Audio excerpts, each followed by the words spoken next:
നമസ്കാരം സ്വർഗത്തിൻ്റെ താക്കോലാണെന്ന് ആരാ പറഞ്ഞ?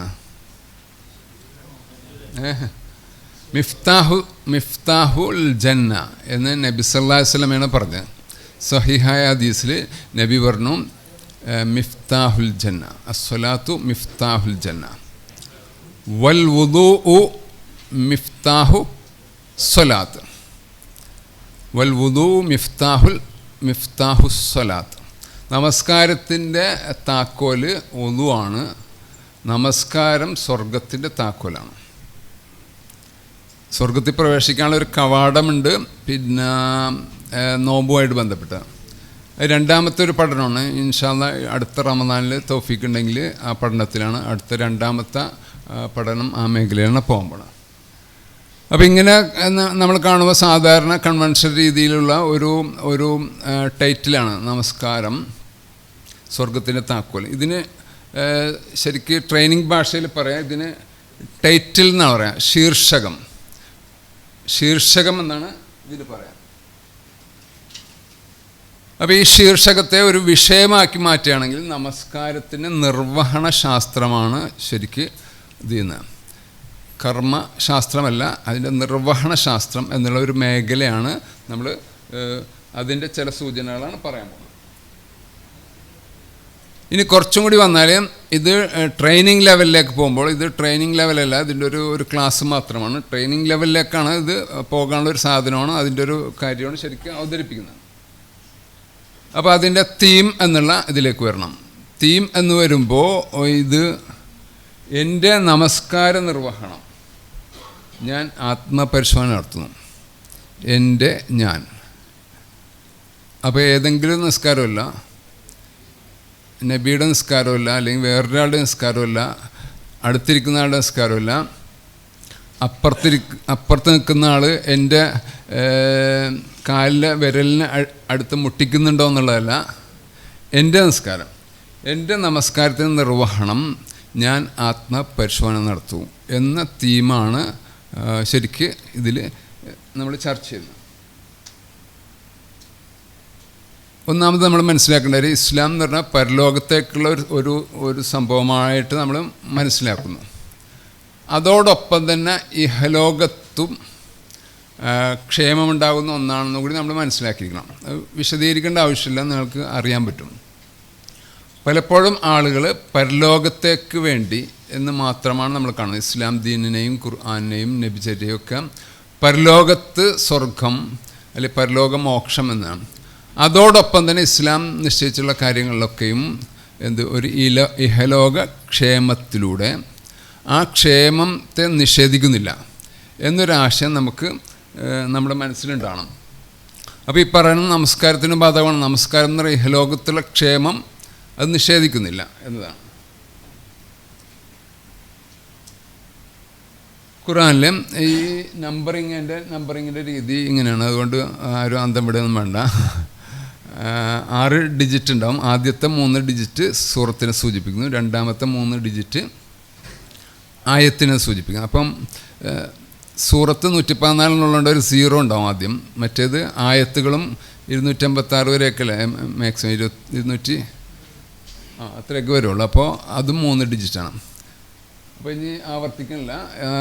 92-ാമത്തെ അധ്യായത്തിൽ നമുക്ക് സുപരിചിതമായ ഇതിലെ 13-ാമത്തെ വാക്യം വളരെ കൃത്യമാണ്. ഇന്ന അലൈന ലൽ ഹുദ, ഈ സന്മാർഗദർശനം എന്ന് പറഞ്ഞാൽ പടച്ചോൻ പറയുന്നത് നമ്മുടെ ബാധ്യതയാണ്. അപ്പോൾ സന്മാർഗദർശനം ഇമ്മായി എത്തിയന്നക്കും മിന്നി ഹുദൻ എന്ന് പറഞ്ഞ ഖുർആനിൽ 2 പരാമർശമുണ്ട്. ആദം നബി അലൈഹി ഇസ്ലാമിനെ ഇവിടെ കഴിച്ചതിനെ സംബന്ധിച്ച് സൂറത്തു താഹയിലും അതേപോലെ തന്നെ സൂറത്തുൽ ബഖറയിലും. അപ്പോൾ ഇവിടെ 2 പറയുന്നുണ്ട്. അതുകൊണ്ട് ഫലാ ഹൗഫുൻ അലൈഹിം വലാഹും യഹ്സനും, ഹൗഫും ഹുസ്നും, ഭയപ്പാടും ദുഃഖവുമില്ലാത്ത അവസ്ഥ ഉണ്ടാവും ആ ഹുദ പിൻപറ്റിയാൽ. വേറെടുത്ത് പറഞ്ഞാൽ ഫലാ യദില്ലു വലാ യഷ്ക, വഴി തെറ്റില്ല, അതേപോലെ തന്നെ ദൗർഭാഗ്യം അനുഭവിക്കുക, ഷക്കാവത്ത് അല്ലെങ്കിൽ ഷക്കാവ് അല്ലെങ്കിൽ ഷക്കിയ ആവില്ല എന്ന് പറയുന്നു. അപ്പോൾ അതിൻ്റെ ഓപ്പോസിറ്റ് സൗഭാഗ്യം അനുഭവിക്കാൻ പറ്റും പടച്ചോൻ നൽകിയ ഹുദ പിൻപറ്റിയ. അപ്പോൾ ഇവിടെയും ഈ പടച്ചോൻ്റെയാണ് ആഖിറത്ത്. അതേപോലെ തന്നെ ഈ ഇഹലോകത്തും പടച്ചോൻ്റെ ഇതായതുകൊണ്ട് പടച്ചോൻ നമുക്ക് വേണ്ടിയിട്ട് ഹിദായത്തിലൂടെ നമുക്ക് ഗുണകരമായതാണ് കൊണ്ടുവന്നിരിക്കുന്നത് എന്നുള്ള സൂചനകൾ. ഇതേപോലെ ഈ ആയത്തുകളൊക്കെ വിശദീകരിക്കേണ്ട ആവശ്യമില്ലാത്തതുകൊണ്ടാണ് ഞാൻ സ്കിപ്പ് ചെയ്ത് പോകും.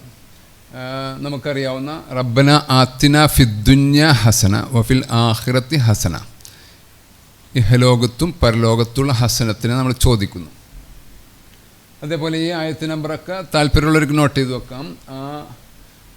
2-201, 39-10, 16-30-31 ഈ വാക്യങ്ങളിലൊക്കെ ഈ ആശയമാണ് നമ്മുടെ മുമ്പാകെ പങ്കുവെക്കുന്നത്. ഇതിലും ഇതേപോലെ തന്നെയുള്ള ആശയം തന്നെയാണ് 16-122, 16-41, അതേപോലെ 7-156 ഇതിലൊക്കെയും ഇഹലോകത്തെയും പരലോകത്തെയും ഹസനത്തുകളെ, നന്മകളെയും ഗുണങ്ങളെയും ഒക്കെ ഖുർആൻ പരാമർശിക്കുന്നുണ്ട്. അപ്പം ഇത് ഒന്നാമതാണ് മനസ്സിലാക്കേണ്ടായിരുന്നു. നമസ്കാരത്തിലും പരലോകത്തെ മോക്ഷമാണ്, പരലോകത്തെ സ്വർഗത്തിന് താക്കോലാണെന്നപോലെ ആ നമസ്കാരം കൊണ്ട് ഇഹലോകത്തും നമുക്ക് ഗുണം. പണ്ട് മൗദൂദി ആരോ പറഞ്ഞു പട്ടാളച്ചിട്ടയെന്ന് പറഞ്ഞു. അപ്പോൾ പട്ടാളച്ചിട്ട എന്നുള്ള കൺസെപ്റ്റല്ല, പട്ടാളച്ചിട്ട പോലെ നമ്മൾ ഇമാമിൻ്റെ കീഴിൽ ചിട്ടാണ്. അപ്പോൾ നമ്മളതിനെ വിമർശിച്ചു. അപ്പോൾ ഇഹലോകത്ത് ലഭിക്കുന്ന നമസ്കാരത്തിന് ഒരുപാട് ഗുണങ്ങൾ ഉണ്ട്, സത്ഫലങ്ങൾ ഉണ്ട് എന്ന് എങ്കിലും നമ്മൾ മനസ്സിലാക്കാം. അതൊക്കെ ഡീറ്റെയിൽ ചെയ്യേണ്ട വിഷയമാണ്. അതാണ് ഒന്നാമത്തെ പോയിൻ്റ്. രണ്ടാമത്തെ, എന്താണ് ഇഹ്സാൻ? നമസ്കാരത്തിൻ്റെ കാര്യത്തിൽ നമ്മളിപ്പോൾ ചെയ്തുകൊണ്ടിരിക്കുന്ന നമസ്കാരങ്ങളൊക്കെ മോശമാണെന്ന് ഒരിക്കലും ഈ സംസാരത്തിൽ നിന്ന് നിങ്ങളുടെ മനസ്സിലേക്ക് വരരുത്. നമ്മൾ ചെയ്തുകൊണ്ടിരിക്കുന്ന നല്ല രൂപത്തിലുള്ള നമസ്കാരം തന്നെയാണ്. പക്ഷേ ഇതിനേക്കാളും നമ്മൾ മെച്ചപ്പെടുത്തുന്ന ഒരു മനോഭാവം ഉണ്ടാകണം. അതിനാണ് ഇഹ്സാൻ എന്ന് പറയുന്നത്, തഹ്സീൻ എന്ന് പറയുന്നത്, എൻഹാൻസ്മെൻറ്റ് എന്നൊക്കെ പറയുന്ന കാര്യം, മെച്ചപ്പെടുത്തൽ, പെർഫെക്ഷൻ എന്നൊക്കെ പറയുന്ന. അപ്പോൾ നമസ്കാരം പെർഫെക്ഷൻ ആക്കുവാൻ വേണ്ടിയിട്ടുള്ള, പെർഫെക്റ്റ് ആക്കുവാൻ വേണ്ടിയുള്ള ചില കാര്യങ്ങളാണ് ഈ പഠനത്തിൽ വരുന്നത്. അൽ എഹ്സാനു അൻ തഅബുദല്ലാഹ എന്നൊക്കെ പറഞ്ഞുള്ള ഹദീസ് നിങ്ങൾക്ക് അറിയാവുന്നതാണ്. അപ്പോൾ ക്വാളിറ്റിയാണോ ക്വാണ്ടിറ്റിയാണോ? കുറേ നമസ്കരിക്കലാണോ? നമസ്കരിക്കുന്ന ഫർദായ നമസ്കാരമെങ്കിലും ക്വാളിറ്റിയോടുകൂടി നിർവഹിക്കലാണോ? ഫർദും സുന്നത്തും അടക്കം ബിദത്തെ നമസ്കാരമടക്കം അങ്ങനെ നമസ്കരിച്ച് കൂട്ടലാണോ? ക്വാളിറ്റിക്ക് ഇസ്ലാം വളരെയധികം പ്രാധാന്യം നൽകുന്നുണ്ട്. അതേപോലെ തന്നെ പ്രോസസ്സ്, ഒബ്ജക്റ്റീവ്. ഇപ്പോൾ നമ്മൾ കേട്ടുവരുന്നൊരു സാധനം ഔട്ട്കം ബേസ്ഡ് എന്ന് പറഞ്ഞിട്ടുള്ളൊരു കാഴ്ചപ്പാടുണ്ട്. സ്കൂൾ അധ്യാപകർക്ക് ഔട്ട്കം ബേസ്ഡ്. ഇസ്ലാം ഔട്ട്കം ബേസ് എന്ന് പറഞ്ഞ സാധനത്തെ ശരിക്ക് ഡയറക്റ്റ് അനുകൂലിക്കുന്നില്ല. ഔട്ട്കം ഉണ്ടാവുക എന്നുള്ളത്, നിസ്കരിച്ച് കഴിഞ്ഞാൽ ഗുണം ഉണ്ടാവുക എന്നുള്ളതല്ല ഇസ്ലാമിൻ്റെ ലക്ഷ്യം. നിസ്കാരത്തിനൊരു പ്രോസസ്സുണ്ട്, നിസ്കാരത്തിനൊരു ഒബ്ജക്റ്റീവ് ഉണ്ട്, ഒരു ലക്ഷ്യാധിഷ്ഠിതമാണ് ഇസ്ലാമിൻ്റെ കാഴ്ചപ്പാട്.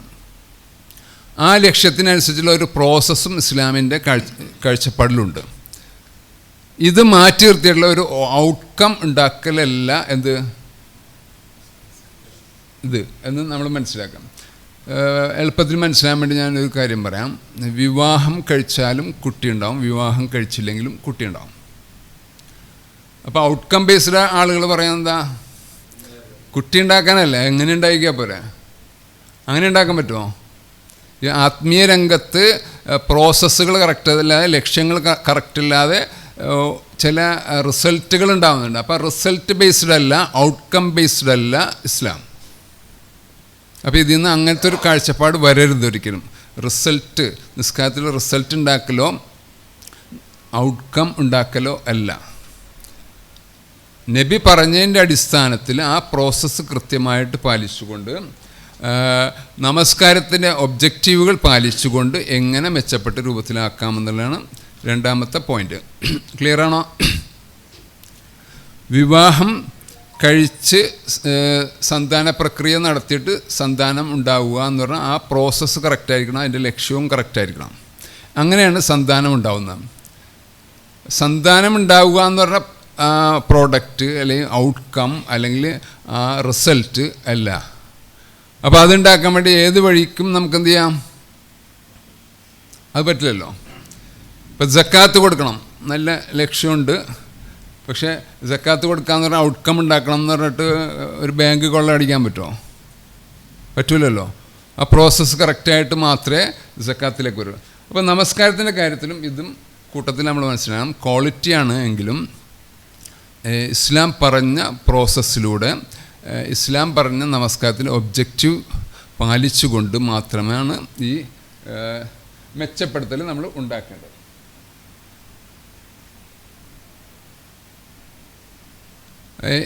ഈ പെർഫെക്ഷൻ, അതായത് എൻഹാൻസ്മെൻറ്റ് എന്നൊക്കെ ഞാൻ പറഞ്ഞല്ലോ, മെച്ചപ്പെടുത്തൽ, അഹ്സനു അമല, അമലുകൾ ഏറ്റവും മെച്ചപ്പെട്ട രൂപത്തിലാക്കുന്നതിനെ സംബന്ധിച്ചുള്ള സൂചനകളുള്ള ആയത്തുകളാണ്. 18-ാം അധ്യായത്തിലെ 7-ാമത്തെ വാക്യം, 67-ാം അധ്യായത്തിലെ 2, 11-ാം അധ്യായത്തിലെ 7.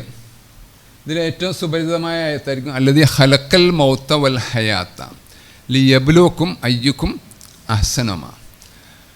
മരണവും ജീവിതവും സൃഷ്ടിച്ച അള്ളാഹു എന്തിനു വേണ്ടിയിട്ടാണ്? അയ്യുക്കും അഹ്സനു അമല, നിങ്ങളുടെ കൂട്ടത്തിൽ ആരാണ് ഏറ്റവും മെച്ചപ്പെട്ട രൂപത്തിൽ അമല് ചെയ്യാം, ഏറ്റവും മെച്ചപ്പെട്ട രൂപത്തിൽ നമസ്കാരം നിർവഹിക്കാം. ഇപ്പോൾ നമസ്കാരമല്ല നമ്മുടെ വിഷയം. നമസ്കാരം എന്ന് പറഞ്ഞ അമല് ഏറ്റവും ഇഹ്സാനോടുകൂടി അഹ്സനായിട്ട് നിർവഹിക്കുന്ന ആരാണ് എന്നതാണ് നമസ്കാരവുമായിട്ട് ബന്ധപ്പെട്ടിട്ട് പടച്ചോൻ പരീക്ഷിച്ചറിയാൻ പോകുന്നത്. അൽ ഹയാത്ത് വൽ മൗത്ത് എന്നാണോ, മൗത്ത് ഹയാത്ത് എന്നാണോ? ഇതൊരു ക്രമത്തിൻ്റെ പ്രശ്നമല്ലേ ഇവിടെ? മൗത്ത് ആദ്യമാണ്, പിന്നെ ഹയാത്താണ്. ക്രമപ്രശ്നമുണ്ട്, എന്തോ ക്രമം അട്ടിമറിച്ചല്ലേ. എന്താണ് സംഭവം? നിർജീവാവസ്ഥയിൽ നിന്ന് ജീവിയാവസ്ഥയിലേക്ക് വന്നു എന്ന് പറഞ്ഞ ഒരു വ്യാഖ്യാനമുണ്ട്.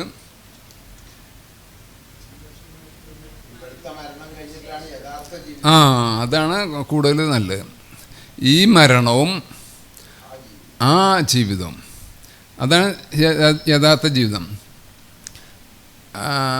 യാലൈത്തനി ഖദ്ദംതു ലിഹയാത്തി എന്ന് പറയുന്നില്ലേ പരലോകത്ത്? എന്താ അതിൻ്റെ അർത്ഥം? അയ്യോ എന്തൊരു കഷ്ടമായിപ്പോയി. ഖദ്ദംതു, ഞാൻ മുന്നൊരുക്കത്തോടുകൂടി പ്ലാനിങ്ങോടുകൂടി ലക്ഷ്യാധിഷ്ഠമായി പ്രവർത്തിക്കേണ്ടിയിരുന്നു. എന്തിനു വേണ്ടിയിട്ട്? ലിഹയാത്തി, എൻ്റെ ഈ ജീവിതത്തിന്. എൻ്റെ ജീവിതത്തിൽ എന്ന് പറഞ്ഞാൽ പരലോകത്ത് പറയണതാണ്. അപ്പം ആ ജീവിതമാണ്. അപ്പം അതാണ് റിയൽ ജീവിതമെന്ന് നമുക്ക് മനസ്സിലാക്കണം. ഇവിടെയുള്ള ജീവിതം എന്താണ്? ഡമ്മിയാണ്. പരലോകത്ത് ചെല്ലുമ്പോഴത്തേക്ക് ഈ ലോക ജീവിതം എന്ന് പറഞ്ഞാൽ സാത്തമ്മിൻ നഹാർ എന്നാണ്, പകലിൻ്റെ 1 മണിക്കൂറായിട്ട് ഫീൽ ചെയ്യുന്ന ഖുർആൻ പറയുന്നുണ്ട്. അപ്പോൾ അത് കൂട്ടത്തിൽ നമ്മുടെ വിഷയമായിട്ട് ബന്ധമില്ല. അപ്പം ഈ അഹ്സൻ അമൽ എന്ന് പറഞ്ഞ സാധനം, ഇഹ്സാൻ എന്ന് പറഞ്ഞാൽ എന്താണ്?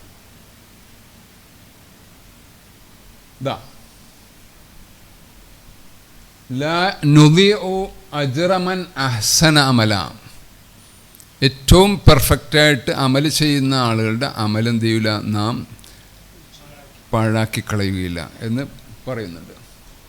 2 ഹദീസുകൾ താഴെയുണ്ട്. മൽ ഇഹ്സാൻ എന്ന് പറയുന്നുണ്ട്. ഒരു ചോദ്യം, ജിബ്രീൽ അലൈഹി ഇസ്ലാം നബിയുടെ അടുക്കൽ വന്നിട്ട് ഇസ്ലാമും ഇഹ്സാനും ഒക്കെ പഠിപ്പിച്ചൊരു ഹദീസ് നിങ്ങൾ കേട്ടിട്ടുണ്ടാവും. അതിൽ മൽ ഇഹ്സാൻ എന്ന് പറയുന്നിടത്ത് അൽ ഇഹ്സാൻ എന്ന് പറഞ്ഞാൽ എന്താണ് ഇഹ്സാൻ? ഏറ്റവും പെർഫെക്റ്റായിട്ട് ചെയ്യുക, ഏറ്റവും മെച്ചപ്പെട്ട രൂപത്തിൽ ചെയ്യുക എന്ന് പറയുന്നത് എന്താണ്? അൻ താബുദല്ലാഹ, അള്ളാഹുവിന് ആരാധനാകർമ്മങ്ങൾ നിർവഹിക്കുക, അള്ളാഹുവിനെ ആരാധിക്കുക, ഇബാദത്ത് ചെയ്യുക. കന്നക തറാഹു, നീ പടച്ചോനെ കാണുന്നുണ്ട് എന്ന പോലെ. ഫൈലം തക്കുൻ തറാഹു, നീ പടച്ചോനെ കാണുന്നില്ല എങ്കിലും കാണുന്ന പോലെയാണ് നീ ആ ഇബാദത്ത് നിർവഹിക്കേണ്ടത്. ഫഇന്നഹു യറാക്ക, കാരണം എന്താണ്? പടച്ചോൻ ഇങ്ങോട്ട് കാണുന്നുള്ളത് കൊണ്ട് നീ പടച്ചോനെ കാണുന്ന പോലെ എന്ത് ചെയ്യണം? നിർവഹിക്കണം. അപ്പോൾ നമ്മുടെ നമസ്കാരം ഈ ഇഹ്സാൻ എന്ന കാഴ്ചപ്പാട്, മെച്ചപ്പെട്ട രൂപത്തിൽ എന്ന് പറഞ്ഞാൽ ഈ സാങ്കേതിക പദം എന്താണ്?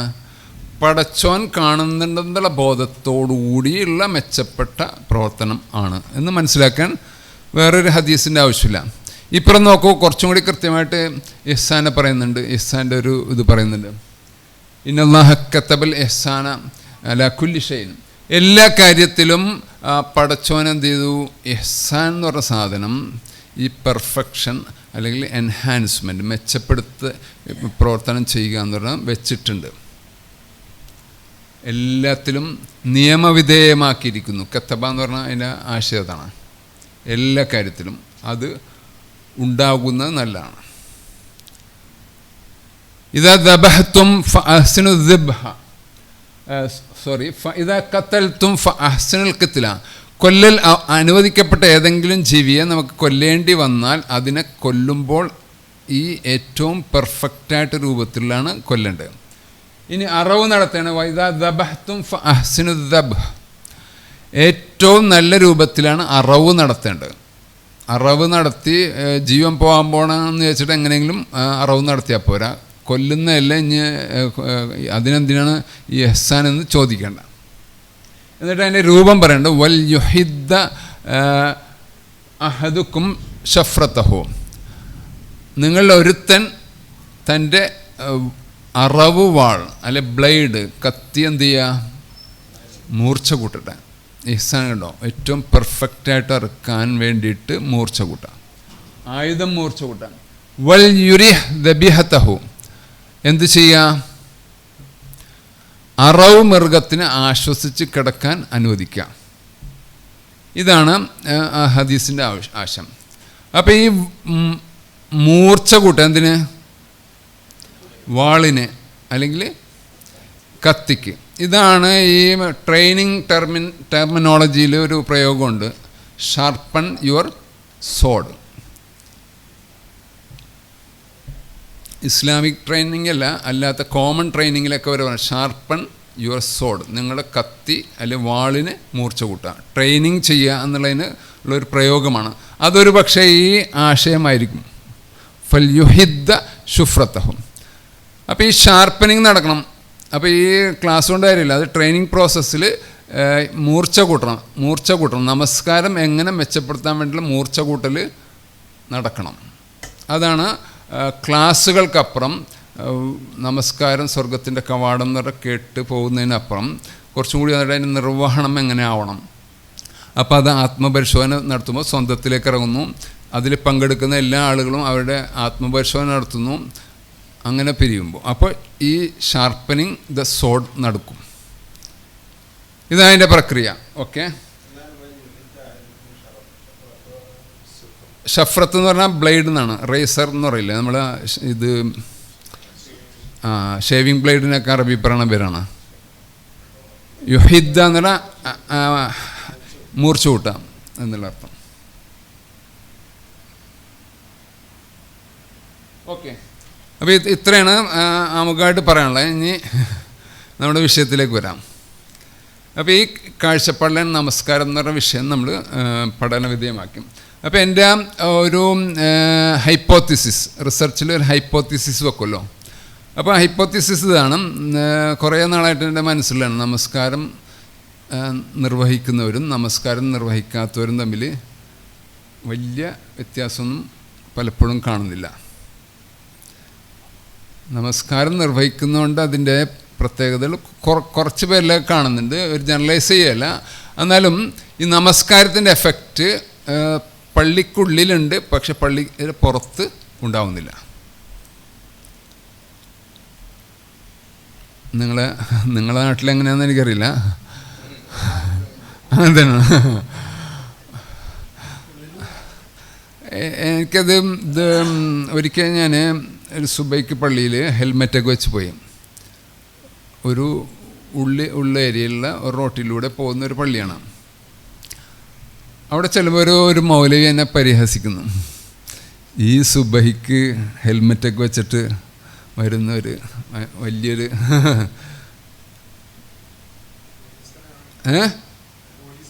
ആ അപ്പോൾ അദ്ദേഹത്തോട് ഞാൻ മറുപടി പറഞ്ഞാൽ അന്ന് 100 രൂപയായിരുന്നു ഫൈന് ഹെൽമെറ്റിന്. അപ്പോൾ ഞാൻ പറയാം എൻ്റെ തലക്ക് 100 രൂപേനേക്കാളും വില ഉണ്ടെന്ന് പറഞ്ഞ് ഇത് ചെയ്തു. ശരിക്കും വല്ലാത്തൊരു ചോദ്യമാണ് അത്, അല്ലേ? ആ അല്ലേ, നമ്മളൊക്കെ ചെയ്യാറില്ലല്ലേ. അപ്പം എൻ്റെ നാട്ടിലൊക്കെ സുബഹിക്ക് പള്ളിയിൽ പോകുന്നത് എന്തിനാണെന്നോ, ചവർ കോർപ്പറേഷൻ കൊടുക്കണമെങ്കിൽ മാസം 100 രൂപ കൊടുക്കണം. അന്ന് 100 രൂപ ലാഭിക്കാൻ വേണ്ടിയിട്ട് ചവർ കിറ്റിലാക്കിയിട്ട് കൊണ്ടുപോകാം. സുബൈക്ക് ഏതെങ്കിലും കാലിപ്പറമ്പുണ്ടെങ്കിൽ എൻ്റെ അപ്പുറത്തേക്ക് ഇടുക. സുബൈസ് അതാണ് ലക്ഷ്യതാണ്. അപ്പം നമ്മൾ ആത്മപരിശോധന നടത്തുകയാണ്. ഇവിടുത്തെ ട്രാഫിക് നിയമങ്ങൾ പാലിച്ചുകൊണ്ടാണ് നമ്മൾ പള്ളിയിലേക്ക് പോകുന്നത് വരുന്നത്. പറയണ്ട, ആരും പറയണ്ട, അതുകൊണ്ട് മനസ്സിലാലോചിച്ചേ. ട്രാഫിക് റൂൾസ് ഇവിടെ ഇന്ത്യൻ ട്രാഫിക് റൂൾസിൽ 99%, എനിക്ക് കൂടുതലും അറിയില്ല, ഡ്രൈവിംഗ് ലേണേഴ്സ് ടെസ്റ്റിന് കുറേ കാര്യങ്ങളൊക്കെ പഠിച്ചു എന്ന് മാത്രമേ ഉള്ളൂ. ഒരു 99%, 100% ഇസ്ലാമിന് എതിരായിട്ടുള്ള റൂൾസ് ഇല്ല എന്നാണ് ഞാൻ മനസ്സിലാക്കുന്നത്. ഉണ്ടെങ്കിൽ പറയാം. ഇസ്ലാമിനെതിരായിട്ടില്ലാത്ത റൂൾസ് നമ്മൾ ഈ രാഷ്ട്രത്തിനെ പാലിക്കാൻ നമ്മൾ നിർബന്ധിതരാണ്. കറക്റ്റല്ലേ? ഇവിടുത്തെ താവൂത്തി ഗവൺമെൻറ്റാണ് ഇതിൻ്റെ റൂൾസ് ഒന്നും നമുക്ക് പാടില്ല എന്ന് പറയാൻ പറ്റുമോ? ചില ആളുകൾ, എൻ്റെ ഒരു സുഹൃത്തുണ്ട്, ആ സുഹൃത്ത് കാറിൽ കയറുന്നത് വലത്തേക്കാൽ വെച്ചിട്ടാണ്. ഒന്ന് ചിന്തിച്ച് നോക്കി, എങ്ങനെ ആയിരിക്കും ഇപ്പോൾ കയറണത്? നമ്മളിവിടുത്തെ കാറിൻ്റെ ഡ്രൈവിംഗ് സീറ്റ് എവിടെയാണ്? റൈറ്റ് സൈഡിലാണ്. നമ്മളേത് കാലം വെച്ചാൽ കയറണ? അവന് സൂക്ഷ്മത കൂടിയിട്ട് വലത്തേക്കാൽ ഇങ്ങനെ വെച്ച് കയറിയിട്ട് ഇടങ്ങേറായിട്ട് തിരിഞ്ഞ് കയറുന്ന ആളുകളും നമ്മുടെ നാട്ടിലുണ്ട്.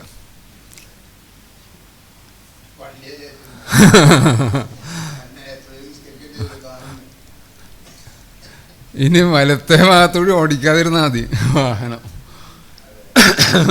വലത്തെ ഭാഗത്തുകൂടി ഓടിച്ചതിൻ്റെ പ്രശ്നം. അപ്പോൾ ട്രാഫിക് റൂൾസ് പള്ളിയിൽ വരുന്നവർ പാലിക്കുന്നില്ല. നമ്മളെ വിഷയം പള്ളി ആയതുകൊണ്ടാണ്, നിസ്കാരം ആയതുകൊണ്ടാണ്, പാലിക്കുന്നില്ല. അപ്പോൾ അവിടെ നിസ്കാരം ശരിയാവോ? ഇത് ഫിക്കിയിലെവിടെയും ചർച്ച ചെയ്യാത്തൊരു വിഷയമായിട്ട് ഞാൻ പറയണം. നിങ്ങൾ ഫിക്കി ഗ്രന്ഥങ്ങളിലോ ചാറ്റ് ജിപിടിയോടൊക്കെ ചോദിച്ചാൽ കിട്ടൂല, ഇതിന് ആൻസർ കിട്ടൂല. നിസ്കാരം ശരിയാകുമോ? ഇല്ലേ, ആധുനിക വിഷയമാണ്. നിസ്കാരം ശരിയാവും. പടച്ചവൻ്റെ അടുത്ത് അവലുമായി ഹാസബു ബിഹിൽ അബ്ദു എന്ന് പറയുന്നിടത്ത് ആദ്യം തൂക്കി നോക്കുമ്പോൾ അതിൽ ഉള്ളു മറ്റേ കൊട്ടത്തേങ്ങ, നിങ്ങളുടെ മലപ്പുറം ഭാഷയിൽ പറയുമ്പോൾ കൊട്ടത്തേങ്ങ എന്നൊക്കെ പറയില്ലേ, ഉള്ളിലൊന്നുമില്ലാത്ത തേങ്ങയാവോ എന്നുള്ളതാണ് പ്രശ്നം. ഉണ്ടോ? വെള്ളമില്ലാത്തതാണല്ലേ. എന്തൊരു കുലുങ്ങുന്നാണ്, പേട് തേങ്ങ. ഓക്കെ. അപ്പോൾ ഈ ഇതാണ് എന്നെ ചിന്തിപ്പിക്കാൻ കാരണം. അത് എൻ്റെ ഹൈപ്പോത്തിസിൻ്റെ ഒരു കാര്യമാണ് ഞാൻ പറഞ്ഞു വരുന്നത്. അപ്പോൾ ഇതാണ് എന്നെ ചെയ്ത് ഹെൽമെറ്റ് വെച്ചൊരു ടാഗ് ചെയ്യണ്ടല്ലോ, ചിൻ സ്ട്രാപ്പ് ഇടണമല്ലോ, അതും കൂടി റൂളിൻ്റെ ഭാഗമാണ്. ചിൻ സ്ട്രാപ്പ് ഇടാതെ പോയിട്ടുണ്ടെങ്കിൽ എവിടെയെങ്കിലും ഇടിച്ചിട്ടുണ്ടെങ്കിൽ ആദ്യം വെച്ചോണം ഹെൽമെറ്റ് ആയിരിക്കും. അപ്പോൾ ചിൻ സ്ട്രാപ്പ് ഇട്ടിട്ട് നമുക്ക് ഹെൽമെറ്റ് ഇട്ടിട്ട് പള്ളിയിൽ പോകാൻ കഴിയണം. സുബൈക്കാണെങ്കിലും ക്യാമറ ഉണ്ടെങ്കിലും ഇല്ലെങ്കിലും. അത് നമസ്കാരം കൊണ്ട് കിട്ടേണ്ടതല്ലേ? അപ്പോഴല്ലേ റബ്ബന ആത്തിന ഫിദ്ദുന്യ ഹസനത്തും വഫിൽ ആഖിറത്തി ഹസനത്തെന്ന് പറയുന്ന അർത്ഥമുള്ളൂ. ഇവിടെ ഹസനത്ത് കിട്ടണ്ടേ? ആ ഹസനത്തിന് വേണ്ടിയിട്ടല്ലേ റൂൾസ്. ഇസ്ലാം ഇത്രയും റൂൾസ് പറയണതിനാ? നമ്മുടെ സുഖകരമായ ജീവിതത്തിനല്ലേ. ഇവിടുത്തെ ഗവൺമെൻറ് ഈ റൂൾസ് വെക്കുന്നതിനാ? സുഖകരമായ ജീവിതത്തിനാണ്. അപ്പോൾ ഇനി നോക്കൂ, പള്ളിയിലെത്തിക്കഴിഞ്ഞിട്ടുണ്ടെങ്കിൽ നമ്മൾ വേറൊരുത്തൻ്റെ വാഹനത്തെ ബ്ലോക്ക് ചെയ്ത് വെക്കുന്നു. കഴിഞ്ഞ ദിവസം ഞാനൊരു തബ്ലീഗ് ജമാഅത്തിൻ്റെ ഒരു പള്ളിയിൽ പോയി. ഞാൻ റിവേഴ്സ് പാർക്കിങ്ങാണ് പൊതുവെക്കൽ, പറ്റുമെങ്കിൽ റിവേഴ്സ് പാർക്ക് ചെയ്ത് എടുത്ത് പോകാൻ സൗകര്യത്തിന്. അപ്പോൾ റിവേഴ്സ് ചെയ്ത് പാർക്ക് ചെയ്ത് 2 വീലർ വെച്ചിട്ട് പോയി പള്ളിയിൽ നിന്ന് ഇറങ്ങിക്കഴിയുമ്പോൾ 2 വണ്ടി ഹെഡ് ലോക്കൊക്കെ വെച്ചിട്ട് എൻ്റെ ഇതിനെ ബ്ലോക്ക് ചെയ്തിട്ട് മറച്ചു വെച്ചിരിക്കുന്നു. ഞാൻ ഫോട്ടോ എടുക്കാൻ പറ്റേ, ഫോട്ടോ എടുത്തെങ്കിൽ നമുക്കിതിൽ സ്ലൈഡിൽ വെക്കായിരുന്നു. അപ്പോൾ അവർ വരുന്നവരെ ഞാൻ കാത്തുന്നു. ഇമാത്തത്തുൽ അദാ അനിത്വരീക്ക്,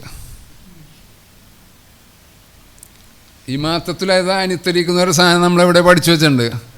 അത് നമ്മൾ മുള്ള് മാറ്റലും കല്ല് മാറ്റലും മാത്രമല്ല, ചിലപ്പം മുള്ളും കല്ലൊക്കെ കൊണ്ടുവന്നിട്ട് ചിലപ്പോൾ കുഴിയിലിടലും ഇമാത്തത്തിൽ അതാനിത്തിരിക്കണം. കുഴിയാണെന്ന് ചോദിച്ചോ, അവിടെ കല്ലിടലാണ്. നബിയുടെ ഹദീസിൽ കല്ലിടലില്ല, അല്ലെങ്കിൽ ഇതില്ല, കച്ചറിടലില്ല എന്ന് പറയാൻ പറ്റില്ലല്ലോ. വഴി സഞ്ചാരത്തിന് ഇത് ചെയ്യാൻ സുഗമമാക്കാന്ന് പറയുന്നത് ഇസ്ലാമിൻ്റെ ഒരു ഇതാണ്. ട്രാഫിക് റൂൾസിൽ വളരെ പ്രധാനപ്പെട്ട കാര്യമാണ് ഇസ്ലാം പറഞ്ഞു വെച്ചത്. ഇമാത്തത്തിൽ അത് അനുസരിക്കും. അപ്പോൾ ആ റൂൾസ് ലംഘിക്കുന്നുണ്ടോ എന്ന് നോക്കാം. ഇപ്പോഴൊക്കെ കുറേ പള്ളികളിലൊക്കെ 2 വീലർ കാറിനൊക്കെ പാർക്കിംഗ് ഏരിയകളൊക്കെ നിശ്ചയിച്ചിട്ടുണ്ട്. അതുകൊണ്ട് അത് കറക്റ്റ് ചെയ്ത് വെച്ചിട്ടുണ്ടെങ്കിൽ കുറേയൊക്കെ മാറ്റം വരും. ഇനി നോക്ക്, ചെരുപ്പ് നോക്കൂ. ചെരുപ്പിടുന്നതിന് ചിലയിടത്തൊക്കെ സ്റ്റാൻഡുകളൊക്കെ ഉണ്ട്, ചിലയിടത്ത് സ്റ്റാൻഡൊന്നുമില്ല. നല്ല ചെരുപ്പൊക്കെ ഇട്ടുവെന്നുണ്ടെങ്കിൽ മേലെ ചവിട്ടി കയറിയിട്ട് ഒരു മടിയില്ല നമുക്ക്. പള്ളീൻ്റെ അകത്തേക്ക് ചെരുപ്പി വേറൊരുത്തൻ്റെ ചെരുപ്പി ചവിട്ടി നാശമാക്കിയിട്ടൊക്കെയാണ് കയറുന്നത്. എന്നിട്ട് പള്ളീൻ്റെ അകത്ത് വളരെ ചിട്ടവട്ടത്തോടുകൂടി ഒന്നൊക്കെ എടുത്ത് ക്ലീനാക്കി നല്ല സഫൊക്കെ കറക്റ്റ് പറ്റുമെങ്കിൽ അടുത്തവൻ്റെ ചെറുവരിൽ ചവിട്ടി സെറ്റാക്കുക ഒക്കെ. അതിലൊക്കെ വളരെ കൃത്യമാണ്. ഞാനൊരു പള്ളിയിൽ കഴിഞ്ഞ റമദാനിൽ പോയിട്ട് 2 റക്അത്ത് കഴിഞ്ഞപ്പോൾ ഇറങ്ങിപ്പോന്നു. കാരണം അടുത്തുള്ളവൻ്റെ ചവിട്ട് സഹിക്കാൻ പറ്റാനില്ല. ഞാനിങ്ങനെ നിന്ന് ഇങ്ങനെ ചവിട്ടിന് വേണ്ടിയിട്ട് കാലിങ്ങനെ ഒതുക്കി 2 കാലും മുട്ടിച്ചിങ്ങനെ വെച്ച് അവസാനം എനിക്ക് ബാലൻസ് കിട്ടണില്ല. നിസ്കാരത്തിൽ തറാവിൽ കുറച്ച് ദീർഘമായ ഭാഗത്താണ്, അപ്പം ബാലൻസ് കിട്ടണില്ല. അപ്പം ഞാൻ പിന്നെ 2 റക്അത്തിൽ അവസാനിപ്പിച്ച് അവിടെ നിന്ന് ഇറങ്ങിപ്പോന്നു. ഇവനാണെങ്കിൽ ഇങ്ങനെ കാലോ ഇങ്ങനെ വരണാണ്, നമ്മൾ നീക്കണതനുസരിച്ച് ഇങ്ങനെ വരണം. അപ്പം അവൻ്റെ നിസ്കാരത്തിലുള്ള ശ്രദ്ധ എന്താണ്?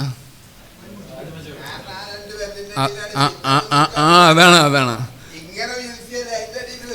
ഇല്ല, ഇവൻ ചെയ്യണ ചെയ്ത്താൻ്റെ പണിയാണെന്ന് അവന് മനസ്സിലാക്കണില്ല. അപ്പം നോക്കൂ. അപ്പോൾ ഇതൊക്കെയാണ് എൻ്റെ പഠനം പോയത്. ഈ പറയണ വളരെ കൃത്യമായിട്ട് കൊച്ചിയിലൊരു സലഫി പള്ളിയിൽ 1 മിനിറ്റ് നേരം ഇക്കാമത്ത് കൊടുക്കാൻ വൈകിയതിന് നിസ്കാരം കഴിഞ്ഞ ഉടനെ പുറകിലിരിക്കണ ഒരുത്തന് അവിടുത്തെ മുക്രീനെ ഫയർ ചെയ്തു. മറ്റേ ISRO വിക്ഷേപിക്കുന്ന ഇതാണല്ലോ, റോക്കറ്റാണല്ലോ. 1 മിനിറ്റ് നിൽക്കണം. 1 മിനിറ്റ് വൈകിയ പടച്ചോൻ്റെ അടുത്ത് എത്തൂല. അപ്പോൾ ഈ നിസ്കാരം കഴിയുന്നവരെ അയാളെ ചിന്ത ഇവന് 2 കൊടുക്കണം. അതിൻ്റെ ഡയലോഗുകളൊക്കെ ഇങ്ങനെ ആലോചിച്ച് നിൽക്കണം. വേറൊരുത്ത നിസ്കാരത്തിൽ ഇങ്ങനെ ഫസ്റ്റ് സഫിൽ ഇമാമിൻ്റെ പുറകിൽ നിൽക്കണം. നിസ്കാരത്തിൻ്റെ ഇടയ്ക്ക് മൊബൈലിൽ കോൾ വരുന്നുണ്ട്. ബ്ലോക്ക് ചെയ്യുന്നുണ്ട്. എന്നിട്ട് നിസ്കാരം കഴിഞ്ഞിട്ട് അവന് ഇറങ്ങിപ്പോയിട്ട് പുറത്തെ പള്ളി പോയിട്ട് ഡേഷ് മോനെ എന്നാണ് ഡയലോഗിൽ പള്ളീൻ്റെ ഓർക്കുന്നത്. അപ്പോൾ ഈ ഡേഷ് മോൻ പറയാൻ വേണ്ടിയിട്ട് ആലോചിച്ചിട്ടാണ് അത്രയും നിന്ന്. അപ്പോൾ ഈ നമസ്കാരം എന്ന് പറഞ്ഞ ചടങ്ങുകൾ, രൂപങ്ങൾ ഒക്കെ ആയിട്ട് മാത്രം, രൂപവും അതിൻ്റെ ഭാവവും അതേപോലെ തന്നെ ഉച്ചാരണവും മാത്രം, അതിൻ്റെ ഉള്ളിലുള്ള ചൈതന്യം, പൊരുൾ, അതിൻ്റെ അന്തസാരം, അതിൻ്റെ റിഫ്ലക്ഷൻസ്, അതിൻ്റെ എന്താണ് റിപ്പിൾസ് എഫക്റ്റ്, വേവ്സ് ഉണ്ടാവുന്നില്ല എന്നതാണ് എൻ്റെ പഠനത്തിൻ്റെ ഒരു ഹൈപ്പോത്തിസിസ്. അതെന്തുകൊണ്ട് എന്നതാണ്. അപ്പോൾ നബിയുടെ കാലത്ത് ഇതുണ്ടായിരുന്നു, ഇപ്പോൾ ഇല്ലാത്തത് എന്തുകൊണ്ട് എന്നതാണ് പഠനം. ഇത് 8-ാം അധ്യായത്തിൽ 35-ാമത്തെ ആയത്തിൽ വമാക്കാന സ്വലാത്തുഹും ഇന്ദൽ ബൈത്തി ഇല്ലാ മുക്കാഅം വ തസ്ദിയ. അവരുടെ നബി സല്ലല്ലാഹു അലൈഹി വസല്ലമയുടെ കാലത്തുള്ള ആ മക്ക മുശ്രിക്കുകളുടെ കാബയുടെ പരിസരത്തുള്ള ഒരു നമസ്കാരത്തെക്കുറിച്ചാണ് പറയുന്നത്. അത് നമ്മുടെ ഇന്നത്തെ നമസ്കാരമില്ല, പ്രാർത്ഥന എന്നുള്ള ഇതാണ്. സ്വലാത്തിനെക്കുറിച്ച് ഖുർആനിൽ പല പ്രവാചകന്മാരുടെ കാലത്തുള്ള സ്വലാത്തിനെക്കുറിച്ച് പറയുന്നുണ്ട്. അങ്ങനെ വന്ന് ഈ കാലത്ത് അതിൻ്റെ സ്വലാത്തിൻ്റെ രൂപം ഈ കോലത്തിൽ ആയിരുന്നു എന്ന് പറയുന്നുണ്ട്. ഇല്ലാ മുക്കാഅം വ തസ്ദിയ. മുക്കാവും തസ്ദിയ അവിടെ ചിത്രത്തിലുണ്ട്. മുക്കാ എന്നുള്ള തസ്ഫീർ, ചൂളം വിളി. ഈ വിരൽ വായിക്കകത്ത് വെച്ചിട്ട് നാവും ഇതൊക്കെ വെച്ചിട്ട് വിസിലടിക്കുന്നതിന് പറയും. അതേപോലെ തന്നെ കുരവയില്ല, കൊട്ടും കുരവയിലെ കുരവയുണ്ടല്ലോ, ഹിന്ദുക്കളുടെയൊക്കെ ചില ഇതിൽ ഉണ്ടാവും. അതിനാണ് മുക്കാ എന്ന് പറയാം. തസ്ദിയ എന്ന് പറഞ്ഞാൽ തസ്ഫീക്ക്, കൈകൊട്ട്. അപ്പോൾ കൈകൊട്ടും ഇതും എന്തിനാണ് ചെയ്യണമെന്നറിയാത്ത ചില ശബ്ദങ്ങളും അതേപോലെ തന്നെ ഇതൊക്കെ ആയിട്ടാണ് അന്നത്തെ ഇതുണ്ടായിരുന്നത്. അപ്പോൾ നമ്മളെ നമസ്കാരം അങ്ങനെ ആവാൻ പാടില്ല. ഇത് ഒരെണ്ണ പക്ഷിയാണ്, അറബ് നാട്ടിലുള്ളൊരു പക്ഷിയാണ്. ഇതിൻ്റെ പേര് മുക്കാ എന്നാണ്. നേരത്തെ പറഞ്ഞ മുക്കാ എന്ന് പറഞ്ഞാൽ അതിന് കാഫിനൊരു ശബ്ദം കൂടി ഇട്ടാൽ ഈ പക്ഷിയുടെ പേരാണ്. നിങ്ങൾ നെറ്റിൽ അടിച്ച് നോക്കിയാൽ കിട്ടും മുക്കാ. അതിൻ്റെ സൗണ്ടും കിട്ടും നിങ്ങൾക്ക്. ഈ ഇതേപോലത്തെ അതിൻ്റെ ആ സൗണ്ട് കൊണ്ടാണ് ആ പേര് വന്നത്, ഹുപ്പുലാർക്ക്. അതിൻ്റെ സൗണ്ട് ഇതിലേക്ക് സ്ലൈഡിൽ ആഡ് ചെയ്യാൻ പറ്റില്ല.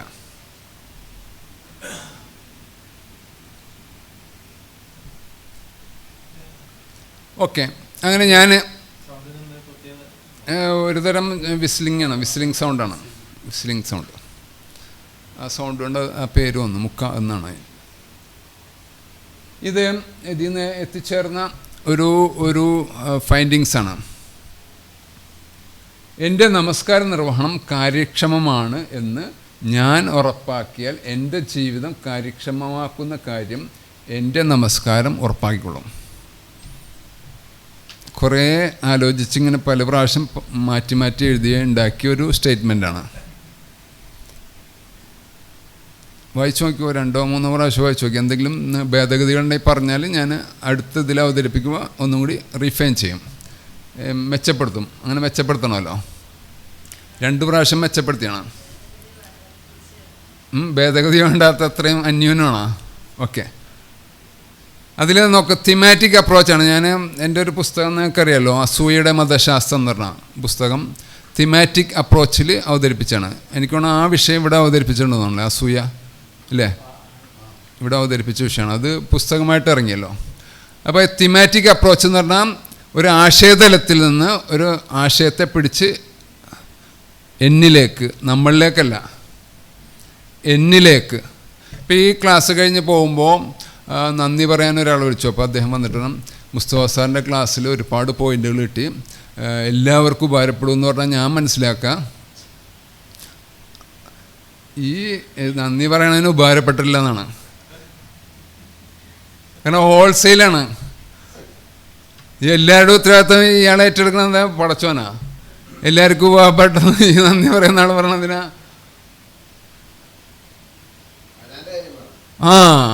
അപ്പോൾ അവനാൻ്റെ കാര്യം നമുക്ക് പറയാൻ കഴിയും. അതാണ് ഞാൻ എന്നുള്ള പദം. ഞാൻ എന്ന് പറഞ്ഞാൽ അനാനീയത്തിൻ്റെ, അഹംഭാവത്തിൻ്റെ ഞാനല്ല, സ്വന്തത്തിലേക്ക് നമ്മൾ തിരിക്കുന്ന പദപ്രയോഗമാണ്. അത് തിമാറ്റിക് അപ്രോച്ച് എന്ന് പറഞ്ഞാൽ അതാണ് ആ പുസ്തകത്തിലും ആ സൂയയുടെ പുസ്തകത്തിലും ഒക്കെ പറഞ്ഞിട്ടുള്ളത്.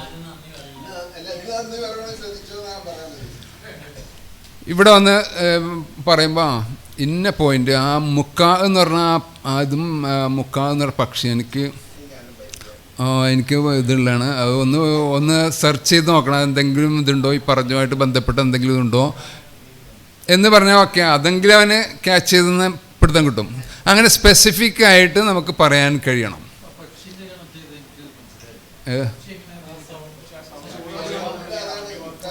ആ പക്ഷിയുടെ പേര് അറബിയിൽ മുക്കാ എന്നാണ്. മുക്കാ എന്ന് അടിച്ചു നോക്കിയാൽ, ഹൂപ്പുലാർക്ക് എന്ന് അടിച്ചു നോക്കിയാൽ ഈ സാധനം വരും. മുക്കാ എന്ന് പറഞ്ഞാൽ അടിച്ചു നോക്കിയാൽ ഈ പക്ഷിയുടെ ഇതാണ് പേരാ, തായറുൽ മുക്കാ എന്നാണ്. ഉമ്മു സാലിം എന്നാണ്, വേറെ എന്തൊക്കെ പേരുണ്ട്, അപരനാമൊക്കെയുണ്ട് ആ പക്ഷി.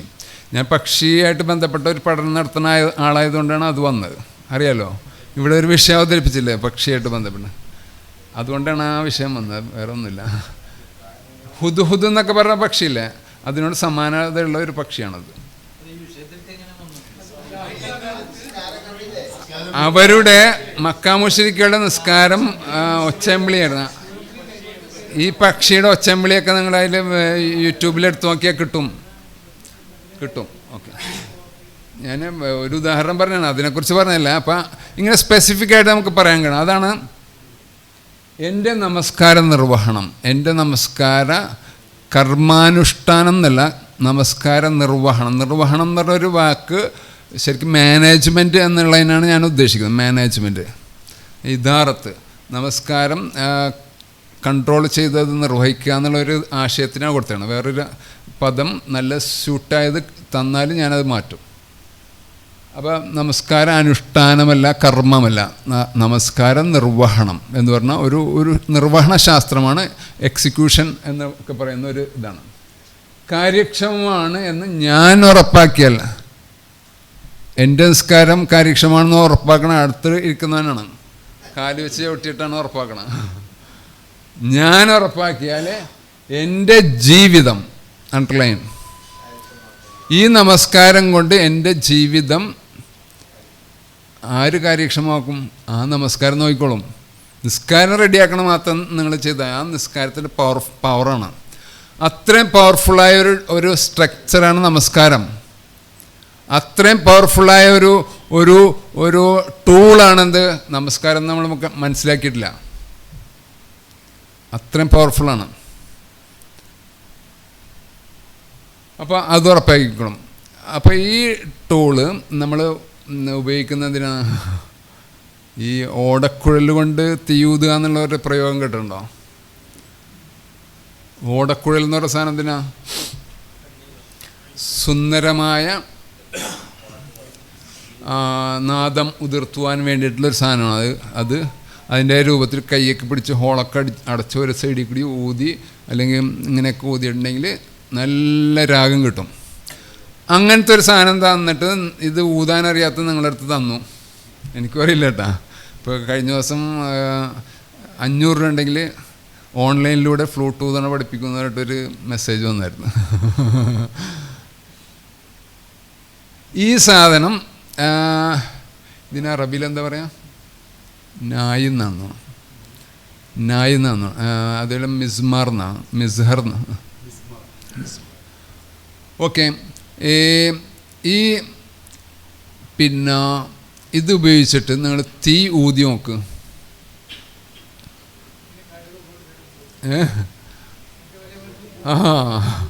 തീ കത്തൂല. പാട്ട് വരുമോ?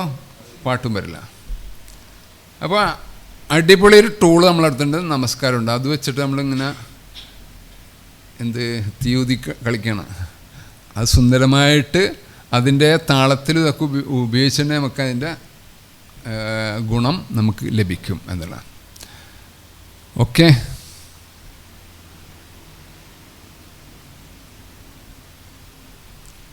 രണ്ടാമത്തെ സ്റ്റേറ്റ്മെൻറ്റ്,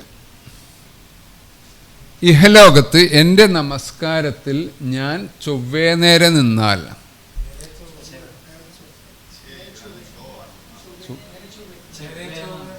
എന്താ ചൊവ്വേ നേരെ ചൊവ്വേ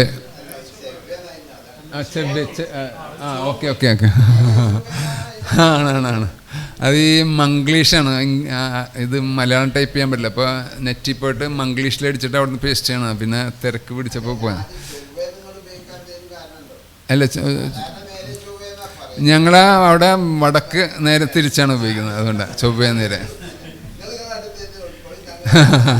നിങ്ങൾ തിരിച്ചിട്ടോ, കുഴപ്പമില്ല. അപ്പോൾ അത് ഇനി മലബാറിൽ വരുമ്പോൾ നേരെ തിരിക്കാൻ കുഴപ്പമൊന്നുമില്ല. ചൊവ്വേ നേരെ ചൊവ്വേ രണ്ടും അങ്ങനെ നിന്നാൽ. അപ്പോൾ ഇഹലോകത്താണ് കേട്ടോ. ഇഹലോകത്ത് പടച്ചോൻ്റെ മുമ്പിൽ എന്ത് ചെയ്യും? നിസ്കാരത്തിൽ നിൽക്കണം നമ്മൾ. നിസ്കാരത്തിൽ നമ്മൾ ചൊവ്വേ നേരം നിർവഹിച്ചാൽ പരലോകത്ത് എത്തുമ്പോൾ എൻ്റെ പടച്ചവൻ്റെ മുമ്പിൽ, അള്ളാഹുവിൻ്റെ മുമ്പിൽ എനിക്ക് നേരെ ചൊവ്വേ നിൽക്കാനാവും. ഒരിടത്തും ഇങ്ങനെ മറ്റിടത്തും അങ്ങനെ ഇടാം അല്ലേ? രണ്ടെണ്ണം ഇടാം രണ്ടുപേർക്കും. അപ്പം നേരെ ചൊവ്വേ നിൽക്കാൻ കഴിയും എന്നുള്ളതാണ് രണ്ടാമത്തെ സ്റ്റേറ്റ്മെൻറ്റ്. ഓക്കെ. ഇനി നോക്കും, ഇയ്യാക്ക നഅ്ബുദു വയ്യാക്ക നസ്തഈൻ. നമ്മൾ നിരന്തരം നമസ്കാരത്തിൽ പ്രാർത്ഥിക്കുന്നുണ്ടല്ലോ. നസ്തഈൻ, ഇസ്തിആനത്ത്, സഹായം തേടുന്നു അള്ളാഹുവിനോട്. ഖുർആനിൽ ഒരിടത്ത് നമുക്കാണെങ്കിൽ വസ്തഈനു, നിങ്ങൾ സഹായം തേടുക, ബിസ്സലാത്ത്, ബിസ്സബ്രി വസ്സലാത്ത്. അപ്പം എൻ്റെ പഠനം പോയ ഒരു കാര്യം എന്താണ്? സബ്റും സ്വലാത്തും തമ്മിൽ കണക്ട് ചെയ്തിട്ട് രണ്ടിടത്ത് പറയുന്നുണ്ട്. സബ്ർ. അപ്പോൾ സബ്ർ എന്താണ്?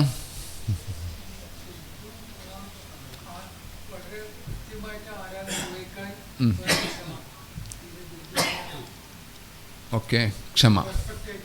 ഓക്കെ. സബർ എന്ന് പറഞ്ഞാൽ ഈ അറബിയിൽ ഖുർആനിൽ ഉപയോഗിച്ചിരിക്കുന്ന പല ടെർമിനോളജിക്കും മലയാളത്തിൽ കൃത്യമായിട്ട് നമുക്ക് പറയാൻ പറ്റില്ല. ഖുർആൻ ഉപയോഗിച്ചിരിക്കുന്ന വ്യത്യസ്ത സാഹചര്യങ്ങളിലൂടെ കടന്നു പോകുമ്പോഴേ നമുക്ക് അതിൻ്റെ ആശയം കിട്ടുള്ളൂ. അപ്പോൾ സബറിന് മലയാളത്തിൽ നിലവിൽ കാണുന്ന ക്ഷമ എന്നാണ് എല്ലായിടത്തും കോമൺ ആയിട്ട് ഉപയോഗിക്കുന്നത്. ചില പുസ്തകങ്ങളിലൊക്കെ കുറച്ചും കൂടി വ്യത്യാസം വരുത്തി സഹനം എന്ന് ഉപയോഗിച്ചിട്ടുണ്ട്. അപ്പോൾ ഈ സബർ എന്ന് പറയുന്ന പദം വതവാസോ ബിൽ ഹക്കി വതവാസോ ബിസ്സബർ അല്ലേ, വൽ അസ്ർ എന്ന് പറയുന്ന ഈമാന് അമലു സ്വാലിഹാത്ത്, വതവാസോ ബിൽ ഹക്കി സത്യത്തെ പരസ്പരം ഉപദേശിക്കുക എന്ന് പറഞ്ഞിട്ടാണ് സബർ പറയുന്നത്. അത് സാധാരണ പറയൽ കള്ളുകുടിയനെ കാണുമ്പോൾ കള്ളുകുടിക്കണ്ട എന്ന് പറയാം, ഉപദേശിക്കുക. അപ്പോൾ അവൻ അടിക്കും. അപ്പം മറ്റേക്കാളും കൂടി കാണിച്ചു കൊടുക്കുക, ഞാൻ ക്ഷമിച്ചിരിക്കുന്നു, നീ അടിച്ചോ എന്ന് നമ്മൾ മനസ്സിലാക്കിയിരിക്കുന്നത്. സബർ എന്ന് പറഞ്ഞാൽ വലിയൊരു സംഭവമാണ്, ക്ഷമക്കും സാധനത്തിൻ്റെ അപ്പുറം. ഷഹ്റു സബർ എന്ന് പറഞ്ഞാൽ ക്ഷമയുടെ മാസത്തിലാണല്ലോ എന്തുണ്ടായത്, ബദ്ർ യുദ്ധം. യുദ്ധം ഉണ്ടായത് ക്ഷമയുടെ മാസത്തിലാണ്. അപ്പോൾ ഈ നമ്മൾ പറയുന്ന ഈ ഒരു ജീർണതയുടെ പേരല്ല എന്ത്, ഈ പറയുന്ന സബർ ഒരു ടേമാണ്. അപ്പോൾ നമസ്കാരത്തിൽ ഇവിടെ കിട്ടുന്ന ഒരു സാധനമാണ്, നമസ്കാരത്തിന് അനുബന്ധമായിട്ട് നമുക്കുണ്ടായിരിക്കേണ്ട ഒരു സാധനമാണ് സബർ. ദൃഢചിത്തത, സ്ഥിരചിത്തത, പ്ലാനിങ്, ക്ഷമ, സഹനം, അങ്ങനെ കുറേ ആശയങ്ങൾ ഉൾക്കൊള്ളുന്ന ഒരു ടെർമിനോളജിയാണ് എന്ത്, സബർ. ഇന്നഹാ ലകബീറത്തുൻ ഇല്ല അലൽ ഖാശിഈൻ. അപ്പോൾ സബറും നമസ്കാരമായിട്ടുള്ള വിഷയം നമ്മൾ മനസ്സിലാക്കേണ്ടത്. മറ്റൊന്ന് ഖാശിഈൻ, എന്താണ് ഖുശൂ. എന്താണ് ഖുശൂ? ഭയഭക്തി. ഓക്കെ, നമുക്ക് നോക്കാം ഭയഭക്തിയാണോ. ഇപ്പുറത്ത് നോക്കൂ, ഉമർ അഹ്ലക ബിസ്സലാത്തി വസ്തബിർ. ഇസ്തിബാർ എന്ന് പറഞ്ഞതാണ്. സബറും ഇസ്തിബാറും എന്തോ ചെറിയ വ്യത്യാസമുണ്ട്, അത് ഞാൻ എൻ്റെ പഠനം അവിടം വരെ എത്തിയിട്ടില്ല. പദം മാറ്റി ഉപയോഗിച്ചതിൽ പടച്ചോണ്ട് ഉദ്ദേശിച്ചൊരു ആശയം ഉണ്ടാകും, നമുക്ക് കണ്ടെത്താൻ പറ്റും. എന്നിട്ട് പറയുന്നത് വൽ ആഖിബത്തു ലിത്തഖ്വ. അപ്പോൾ ഈ തഖ്വയും നമസ്കാരവും തമ്മിലുള്ള ബന്ധം, സബറും നമസ്കാരവും തമ്മിലുള്ള ബന്ധം ഖുർആൻ ബന്ധിപ്പിച്ച് പറയുന്നുണ്ട്. അവിടെയും എൻ്റെ പഠനം പോയിട്ടുണ്ട്. സബറും നമസ്കാരവും തമ്മിൽ അഭേദ്യമായ ബന്ധമുണ്ട്, തഖ്വയും നമസ്കാരവും തമ്മിൽ. അപ്പോൾ തഖ്വ എന്താണെന്ന് അറിയണം, സബർ എന്താണെന്ന് അറിയണം, അതേപോലെ തന്നെ ഖുശൂ എന്താണെന്നൊക്കെ നമുക്ക് അറിയാം. ഓക്കെ. അൽ ഫഹ്ഷാ വൽ മുൻകർ. ഫഹ്ഷാ മ്ലേച്ഛതകൾ, ലൈംഗിക ആഭാസങ്ങളും അതുമായിട്ട് ബന്ധപ്പെട്ട വഷളത്തരങ്ങളും വൃത്തികേടുകളും ഒക്കെ അടങ്ങുന്ന ഒരു പദപ്രയോഗമാണ് ഫാഹിഷത്ത്, ഫഹ്ഷാ. വ്യഭിചാരം, പിന്നെ ഹോമോസെക്ഷാലിറ്റി, ലെസ്ബിയനിസം, അങ്ങനെയുള്ള കുറേ ഐറ്റമൊക്കെ അടങ്ങുന്ന ഒരു ടെർമിനോളജിയാണ് ഫഹ്ഷാ, ഫാഹിഷത്ത്. മുൻകർ എന്ന് പറയുന്നത് വെറുക്കപ്പെട്ടത്. വെറുക്കപ്പെട്ടതെന്ന് പറഞ്ഞാൽ അത് പരിഭാഷകളിലും മറ്റുമൊക്കെ വന്ന ഒരു അബദ്ധമല്ല, ഒരു സൂക്ഷ്മത കുറവാണ്. വെറുക്കുക എന്നൊരു പദം കരിഹ എന്നതാണ്. ഇന്ന അങ്കറൽ അസ്വാത്തിലെ സൗത്തുൽ ഹമീർ എന്താർത്ഥം? വെറുക്കപ്പെട്ട ശബ്ദമാണ് കഴുതയുടെ. പടച്ചോൻ കഴുതേനെ സൃഷ്ടിച്ചു, എന്നിട്ട് പടച്ചോൻ പറയാണ് വെറുക്കപ്പെട്ട ശബ്ദം. അത് ആരാന്നറിയാം പുറത്തുകൊണ്ടെന്ന്? നമ്മുടെ പരിഭാഷയിലെ സൂക്ഷ്മതക്കുറവ് പുറത്തുകൊണ്ടുവന്ന ആളാരാന്നറിയോ? നമ്മുടെ തിരുവനന്തപുരം യൂണിവേഴ്സിറ്റി കോളേജിലൊരു നിരീക്ഷകവാദി ഉണ്ടല്ലോ, അല്ലേ, രവിചന്ദ്രൻ, സി രവിചന്ദ്രൻ, യൂണിവേഴ്സിറ്റി കോളേജിൽ ഇംഗ്ലീഷ് പ്രൊഫസർ. അദ്ദേഹമാണ് ഒരിടത്ത് വന്ന് പ്രസംഗിക്കാൻ വന്നപ്പോൾ അദ്ദേഹം പറഞ്ഞു, ഇന്ന അങ്കറൽ അസ്വാത്തിലെ സൗത്തുൽ ഹമീർ, പടച്ചോനും കഴുതേനെ സൃഷ്ടിച്ചു, എന്നിട്ട് പടച്ചോൻ പറയാണ് എൻ്റെ സൃഷ്ടിയായ കഴുത എൻ്റെ ഇത് ശബ്ദം വെറുക്കപ്പെട്ടതാണ്. എന്തൊരു വിരോധാഭാസം എന്നൊക്കെ പറഞ്ഞിട്ട് പരിഹസിച്ചു. അങ്ങനെയാണ് എന്നെ ഒരാൾ വിളിച്ച് എന്താ അൻകറിൽ അസ്വാത്തി എന്ന് പറഞ്ഞത്, അതിൻ്റെ അർത്ഥം എന്താണ് എന്ന് അങ്ങനെ പരിശോധിച്ച് നോക്കുമ്പോഴാണ് അൻകറ എന്നതിന് അൻകറയും അക്രഹയും തമ്മിൽ സാദൃശ്യമുണ്ട്. കെരിഹ, മക്രൂഹ് എന്നൊക്കെ പ്രസ്ഥാനം. അതിന് വെറുക്കുക എന്നുള്ള അർത്ഥമുണ്ട്. അൻകറക്കർത്ഥം വ്യതിരിക്തമാവുക, അല്ലെങ്കിൽ വേറിട്ടതാവുക, വെറൈറ്റി ഉള്ളതാവുക. ആര് ചോദിച്ചാലും അത് എന്ത് സാധാരണ ഇതിൽ നിന്ന് വ്യത്യസ്തമായിട്ട് ഫീൽ ചെയ്യും. അങ്ങനത്തെ ഒരു ആശയമുള്ള പദമാണ് എന്ത്? മുൻകർ. കുപ്രസിദ്ധം എന്ന് വേണമെങ്കിൽ പറയാം, അതല്ലെങ്കിൽ നെറികേട് എന്ന് വേണമെങ്കിൽ പറയാം. മലയാളത്തിൽ ഞാൻ ട്രാൻസ്ലേഷൻ കൊടുക്കുന്ന നെറികേട് എന്നാണ് മുൻകർ. യൂണിവേഴ്സലി അതൊരു സാധാരണ ഇതിൽ നിന്ന് വ്യത്യസ്തമായിട്ട് നിൽക്കുന്ന, അംഗീകരിക്കാൻ പറ്റാത്തൊരു ഇതിനാണ് മുൻകർ എന്ന് പറയാം. കഴുതയുടെ ശബ്ദം വ്യതിരിക്തമാണ്, വ്യത്യസ്തമാണ്. കഴുത ശബ്ദിക്കുന്നത് എന്തിനാണെന്ന് ശാസ്ത്രലോകത്തിന് കൃത്യമായിട്ട് കണ്ടെത്താൻ പറ്റുന്നില്ല.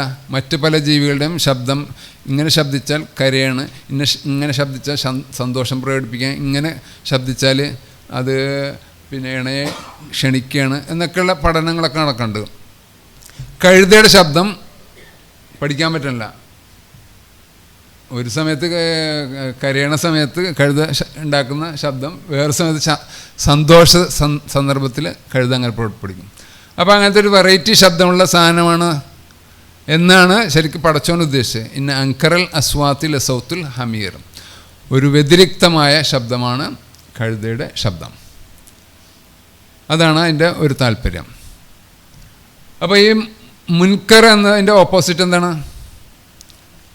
അംറും ബിൽ മാറൂഫ് നഹ്യുൻ അനിൽ മുൻകർ എന്ന് പറഞ്ഞാൽ ഇസ്ലാമിൻ്റെ വളരെ പ്രധാനപ്പെട്ട ഇതാണല്ലോ. മാറൂഫാണ്. മാറൂഫിൻ്റെ അർത്ഥം എന്താണ്? അറഫ, അറിഞ്ഞത്, അറിയപ്പെട്ടത്, സുപ്രസിദ്ധമായ. ഇല്ല, അതാണ് നക്കിറ. ഇൻഡെഫിനിറ്റ് ഡെഫിനിറ്റ് എന്ന് പറയുന്ന ഇൻഡെഫിനിറ്റ് ആർട്ടിക്കിളിന് പറയും നക്കിറ, മാരിഫ. അതും തമ്മിൽ ബന്ധമുണ്ട്. അപ്പം മാറൂഫ് എന്ന് പറഞ്ഞാൽ അറിയപ്പെട്ടത്, സുപ്രസിദ്ധമായത്, ഫേമസ് ആയത്, നെറിവുകൾ, നേരും നെറിയും എന്നൊക്കെ നമ്മൾ പറയില്ല. നെറിക്കേട് എന്ന് പറഞ്ഞാൽ മോശമാണ്, മുൻകറാണ്. നെറിവെന്ന് പറഞ്ഞാൽ ഈ മാറൂഫാണ്. അപ്പോൾ ഈ മുൻകറുകളിൽ നിന്ന് എന്ത്? നമസ്കാരം തടയുമെന്നാണ് പടച്ചോൻ പറഞ്ഞത്. അതാണ് നമസ്കാരം നമ്മൾ ചൊവ്വേ നേരം നിർവഹിച്ചാൽ നമ്മൾ ശരിയായിക്കോളും. നമസ്കാരം 29-ാം അധ്യായത്തിൽ 45-ാമത്തെ ആയത്ത് വളരെ പ്രധാനപ്പെട്ട ആയത്താണ് ഈ പഠനത്തിൽ. ഇന്ന സലാത്ത തൻഹ അനിൽ ഫഹ്ശായി വൽ മുൻകർ. വളരെ പ്രധാനപ്പെട്ട ഒരു പഠിക്കേണ്ട ഒരായത്താണ്. നമസ്കാരം എന്ത് ചെയ്യുന്നു? തടയുന്നു. തടയണ്ട. പള്ളിയിൽ നമ്മൾ നിസ്കാരം ഒഴിവാക്കി പോകണമല്ലോ, പിന്നെ പുറത്തില്ലല്ലോ നമ്മൾ. അത് അതുകൊണ്ട് പുറത്ത് നിസ്കാരം തടയാൻ നമ്മളെ കൂടെ ഇല്ല. അപ്പോഴത്തേക്കും അവിടെ ഒഴിവാക്കി പോന്നു. അപ്പം ഈ നമസ്കാരം തടയുന്നു എന്നാണ് പറയുന്നത്. അപ്പം നമ്മുടെ നമസ്കാരം ഈ ഫഹ്ശ മുൻകറുകളെ തടയുന്നുണ്ടോ എന്നതാണ് നമ്മൾ ആത്മപരിശോധന നടത്തേണ്ടത്. നമ്മുടെ അല്ല, എൻ്റെ നമസ്കാരം. ഓക്കെ. വല ദിക്റുല്ലാഹി അക്ബർ. അപ്പോൾ ദിക്റുല്ല എന്ന് പറഞ്ഞാൽ നമസ്കാരത്തിൽ വേറൊരു ചർച്ച ചെയ്യേണ്ട ഒരു വിഷയമാണ്. അള്ളാഹുവിനെ ദിക്ർ ചെയ്യുക. നമ്മൾ ചെയ്യുന്നുണ്ടല്ലോ ദിക്റുകൾ നമസ്കാരത്തിൽ ചെയ്യുന്നുണ്ട്. അപ്പോൾ ദിക്റിന് ഉള്ള അർത്ഥം എന്താണെന്ന് നമ്മൾ ഒന്നുകൂടി പുനരാലോചിക്കണം. അങ്ങനെയാണ് പഠിച്ചു നോക്കുമ്പോൾ കാണാം, ഈ പണി നിസ്കാരം ഒക്കെ നമ്മൾ ഇത് തടയുന്നുണ്ട്, തടയാൻ പര്യാപ്തമാണ്. പക്ഷേ ഇപ്പുറൊരു സാധനവും കൂടിയുണ്ട്. ഇപ്പുറത്തൊരു, അതാണ് ഇപ്പുറത്തെ ആയത്ത്. എന്താണ്? ഈ പറയുന്ന പണി ഫഹ്ശാവും മുൻകറും കൽപ്പിക്കുന്ന ഒരുത്തൻ ഇവിടെ ഉണ്ട്. കണ്ടോ? യഅ്മുറു എന്നാണ്, അവിടെ തൻഹ എന്നാണ്. തൻഹ അനിൽ ഫഹ്ശായി വൽ മുൻകർ. ഫഹ്ശാവും മുൻകറും നമസ്കാരം വിലക്കുന്നു, ഇപ്പുറം ഒരുത്തൻ കൽപ്പിക്കുന്നു. അവൻ്റെ പേരാണ് എന്ത്? ശൈത്താൻ. ഖുർആനിലെ അൽ ഖുർആൻ യുഫസ്സിറു ബാദുഹു ബാദ. ഖുർആൻ അല്ല, ചില ഭാഗങ്ങളെ വ്യാഖ്യാനിക്കുന്നു എന്നത് ഖുർആൻ വ്യാഖ്യാനത്തിൻ്റെ ഒരു രീതിശാസ്ത്രമാണ്. ഹദീസും ഖുർആൻ എന്നുള്ളത്. സുമ്മ അലൈന ബയാനാന്ന് ഖുർആൻ തന്നെ പറയുന്നുണ്ടല്ലോ. ഖുർആൻ ക്രോഡീകരിച്ചു, അത് ഇറക്കിത്തന്ന പടച്ചോൻ തന്നെ ഇതിനെ ബയാൻ ചെയ്യും. അപ്പോൾ അതിൽ നമ്മൾ അന്വേഷിക്കുമ്പോൾ കിട്ടുന്ന ഒരു കാര്യം എന്ന് പറഞ്ഞാൽ, ഇപ്പുറം ഇബ്ലീസാണ് ഈ നിസ്കാരം നമ്മൾ നിർവഹിച്ചിട്ട് പുറത്തിറങ്ങുമ്പോൾ ഈ നിസ്കാരം കൊണ്ട് നമ്മുടെ മുൻകറും ഫഹ്ഷാവും ഒന്നും തടയുന്നില്ലെങ്കിൽ അവിടെ ഇബ്ലീസ് നമ്മുടെ കൂടെ ഉണ്ട്, നിസ്കാരം നമ്മുടെ കൂടെ ഇല്ല. അപ്പോഴാണ് ഈ മുൻകർ എന്ന് പറഞ്ഞ സാധനം ഹെൽമെറ്റ് വെക്കാതിരിക്കുക ആര് കൽപ്പിക്കണ? പിശാചാണ്. സുബൈ നേരമല്ല, എന്തിനാണ് അത് കൽപ്പിക്കുന്നവരാണ്? മറ്റേ ആളാണെന്ന് നമുക്ക് മനസ്സിലാക്കാൻ കഴിയുന്നില്ല. അപ്പോൾ ഇബ്ലീസ് നമ്മൾ കരുതിയിരിക്കാം.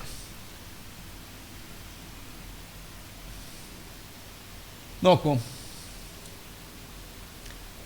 നേരത്തെ പറഞ്ഞ ആയത്ത് തന്നെ മുകളിൽ കൊടുത്തത് ഇന്ന സ്വലാത്ത് തൻഹ. ഇപ്പുറം ആ സൈഡിൽ കൊടുത്ത നേരത്തെ കൊടുത്ത ആയത്ത് തന്നെയാണ് ശൈത്താൻ കൽപ്പിക്കുന്നു എന്ന് പറയാം. ഇനി നോക്കൂ, ശൈത്താൻ എന്ന് പറയുമ്പോൾ നമ്മൾ ശൈത്താനല്ലല്ലോ, നമ്മൾ നിസ്കരിക്കുന്നവനാണ്, ശൈത്താനല്ല. പക്ഷെ നിസ്കരിക്കുന്നവന് എന്തുണ്ട് ചെയ്യുന്ന പണി ഇവിടെ പറയുന്നുണ്ട്. അൽ മുനാഫിഖൂൻ വൽ മുനാഫിക്കാത്ത്, ആ കാറ്റഗറിയിലാണോ നമ്മളിന്ന് ആത്മപരിശോധന നടത്തുക? മുനാഫിക്കാത്തുകളെ സംബന്ധിച്ച് പറയണം, യഅ്മുറൂന ബിൽ മുൻകരി വയൻഹൗന, പിശാചിനെ പോലെ തന്നെ ഈ മുൻകർ കൽപ്പിക്കുക എന്നുള്ള പണി ചെയ്യുന്ന എൻ്റെ പേരെന്താണ്? പിശാജ് എന്ന പോലെ തന്നെ മുനാഫിക്.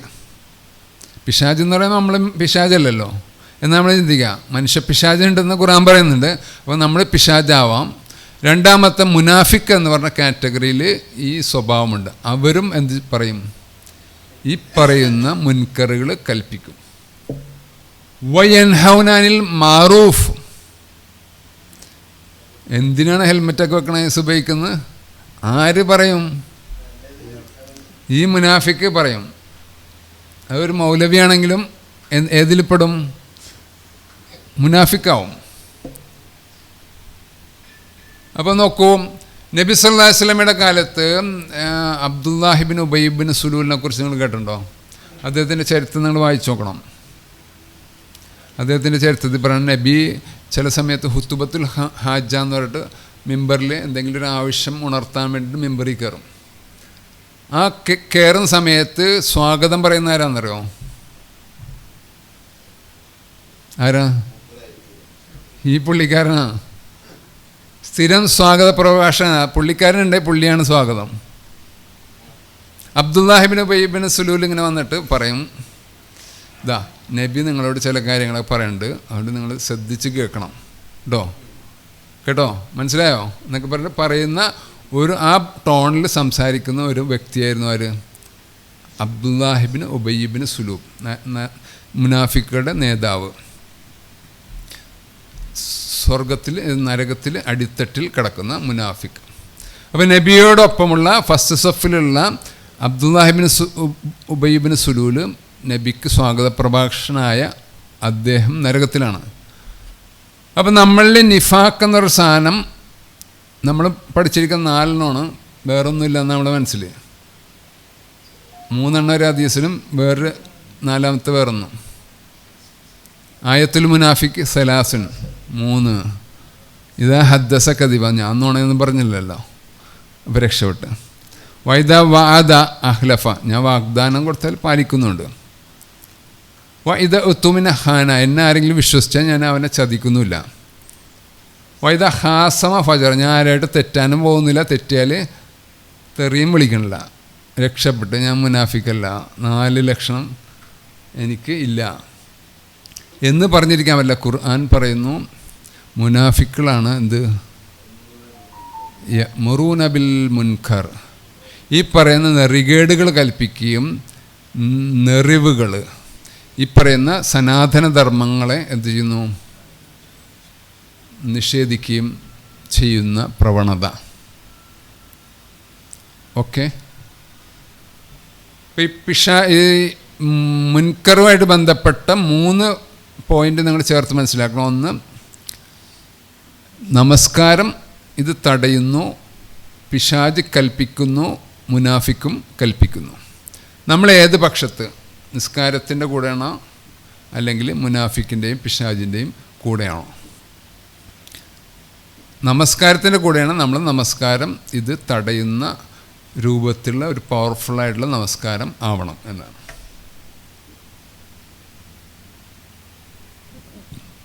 വേറൊരു ആയത്ത് ഇതുമായിട്ട് ബന്ധപ്പെട്ട ഫഹ്ഷാനെ സംബന്ധിച്ച് പറയുന്ന ഒരു വാക്യമുണ്ട്, നിങ്ങൾ പഠിച്ചു നോക്കുക. അത് ഡീറ്റെയിലേക്ക് പോകുന്നില്ല. 7-ാം അധ്യായത്തിൽ 30-ാമത്തെ വാക്യത്തിൽ ഇന്നല്ലാഹ ലാ യഅ്മുറു ബിൽ ഫഹ്ഷായി. ഈ ഫഹ്ഷ എന്ന് പറഞ്ഞ സംഭവം പടച്ചോൻ എന്ത് ചെയ്യില്ല, കൽപ്പിക്കില്ല എന്ന് ഖുർആൻ പറയുന്നുണ്ട്. ഓക്കെ. തഖ്വ എന്താണ്? തഖ്വ എന്ന് പറഞ്ഞാൽ എന്താണ്?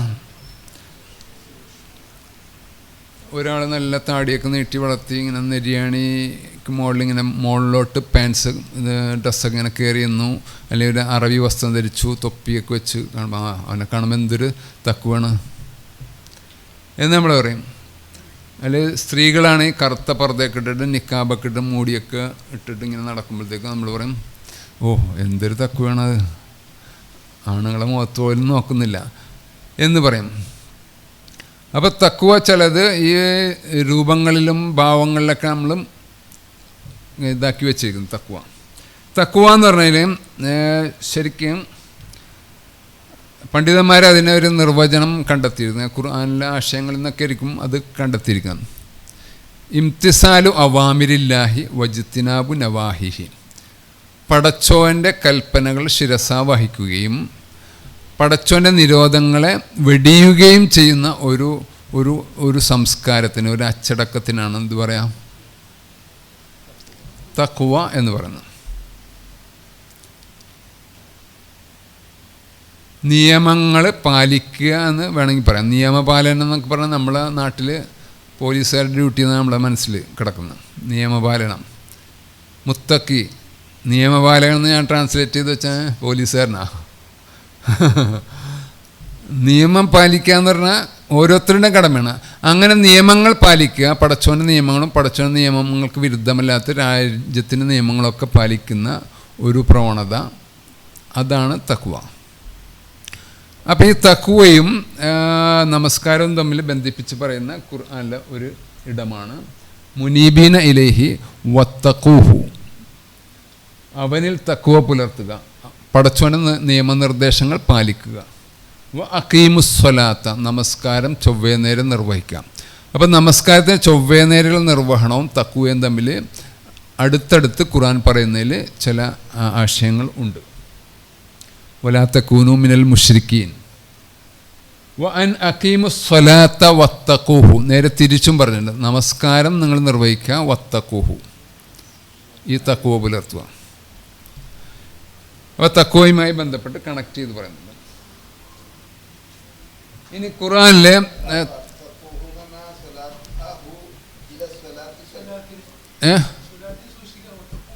അല്ലല്ല ഹൂ സ്വലാത്തല്ല, അല്ലാഹു ആണ്. ഇത്തക്ക എന്ന് പറഞ്ഞാൽ ഖുർആനിലെ വഅബ്ദൂനി എന്നുള്ള ആശയത്തിനും പ്രവാചകന്മാരൊക്കെ പറഞ്ഞു. വത്തഖൂനി എന്നൊക്കെ പറഞ്ഞിട്ടുള്ള തഖ്വയുടെ ഒരു മറുഭാഗമായിട്ട് ഖുർആനിൽ ഒരിടത്തുള്ളത് എന്താണെന്ന് നമ്മൾ നോക്കൂ. ഫുജൂർ. വനഫ്സിം വമാ സവ്വാഹ. മനസ്സും ആ മനസ്സിനെ എങ്ങനെ ചൊവ്വേ നേരെ ആക്കിയവനും ഇതും തന്നെ സത്യം.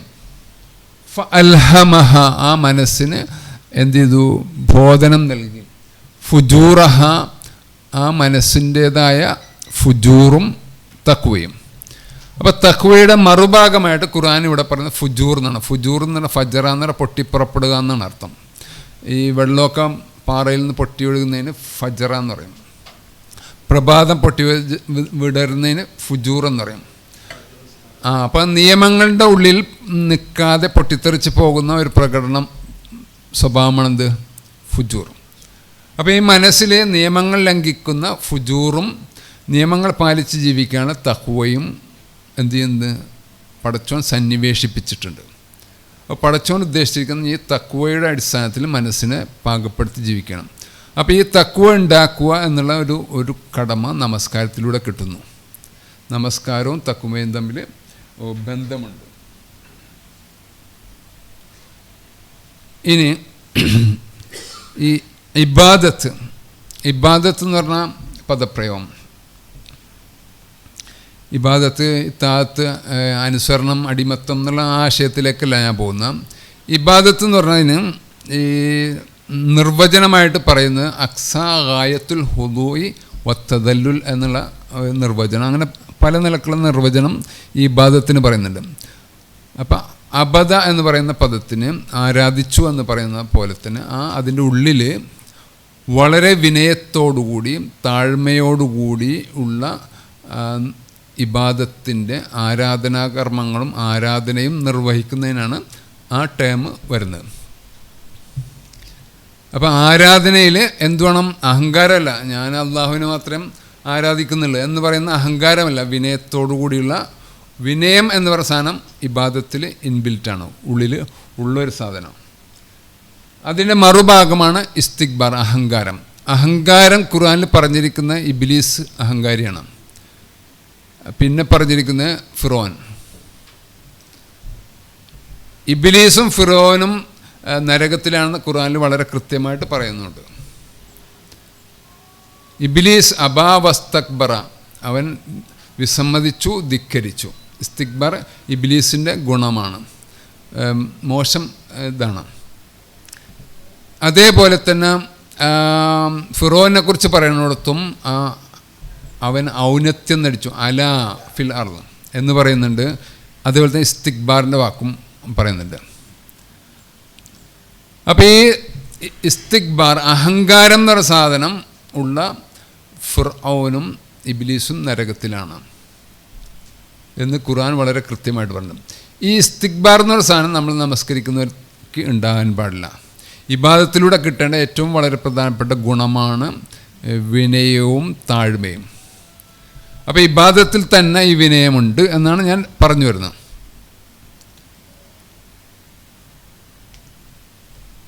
നോക്കൂ, 40-ാം അധ്യായത്തിലെ 60-ാമത്തെ വചനത്തിൽ വഖാല റബ്ബുക്കും ഉദ്ഊനി അസ്തജിബ് ലക്കും, എന്നെ നിങ്ങൾ വിളിച്ച് പ്രാർത്ഥിക്കുക, ദുആ ചെയ്യുക. ഇന്നല്ലദീന യസ്തക്ബിറൂന ഇബാദത്തി, ഇബാദത്ത് അദ്ദുആ ഹുവൽ ഇബാദ. ഇബാദത്ത് എന്ന് പറഞ്ഞാൽ വളരെ പ്രധാനപ്പെട്ട കാര്യമാണ് പ്രാർത്ഥന എന്നത്. അദ്ദുആ ഹുവൽ ഇബാദ എന്നൊക്കെ പറയുന്ന ആശയം കിട്ടുന്ന ഒരായത്താണ് ഈ 40-ാമത്തെ അധ്യായത്തിലെ ആയത്ത്. അപ്പോൾ ഇബാദത്തിൻ്റെ ഉള്ളിൽ ഈ പ്രാർത്ഥനയുടെ ഒരു അംശം അതിൽ വളരെ പ്രധാനപ്പെട്ട ഘടകമാണ്. അതോടൊപ്പം നോക്കൂ, ഇന്നല്ലദീന യസ്തക്ബിറൂന അൻ ഇബാദത്തി, ഈ പറയുന്ന ആരാധനയിൽ, ഈ പ്രാർത്ഥനയിൽ ആരെങ്കിലും അഹങ്കരിക്കുന്നുണ്ടെങ്കിൽ അവരെവിടെയാണ്? സയദ്ഖുലൂന ജഹന്നം ദാഹിരീൻ, അവർ നരകത്തിലാണ് പ്രവേശിക്കാമെന്ന് ഖുർആൻ പറയുന്നു. അപ്പോൾ ആരാധനയിൽ നമുക്ക് കിട്ടേണ്ട ഒരു പ്രധാനപ്പെട്ട ഘടകമാണ് എന്ത്? വിനയം എന്ന് പറഞ്ഞ സാധനം. ഇപ്പുറം നോക്കൂ,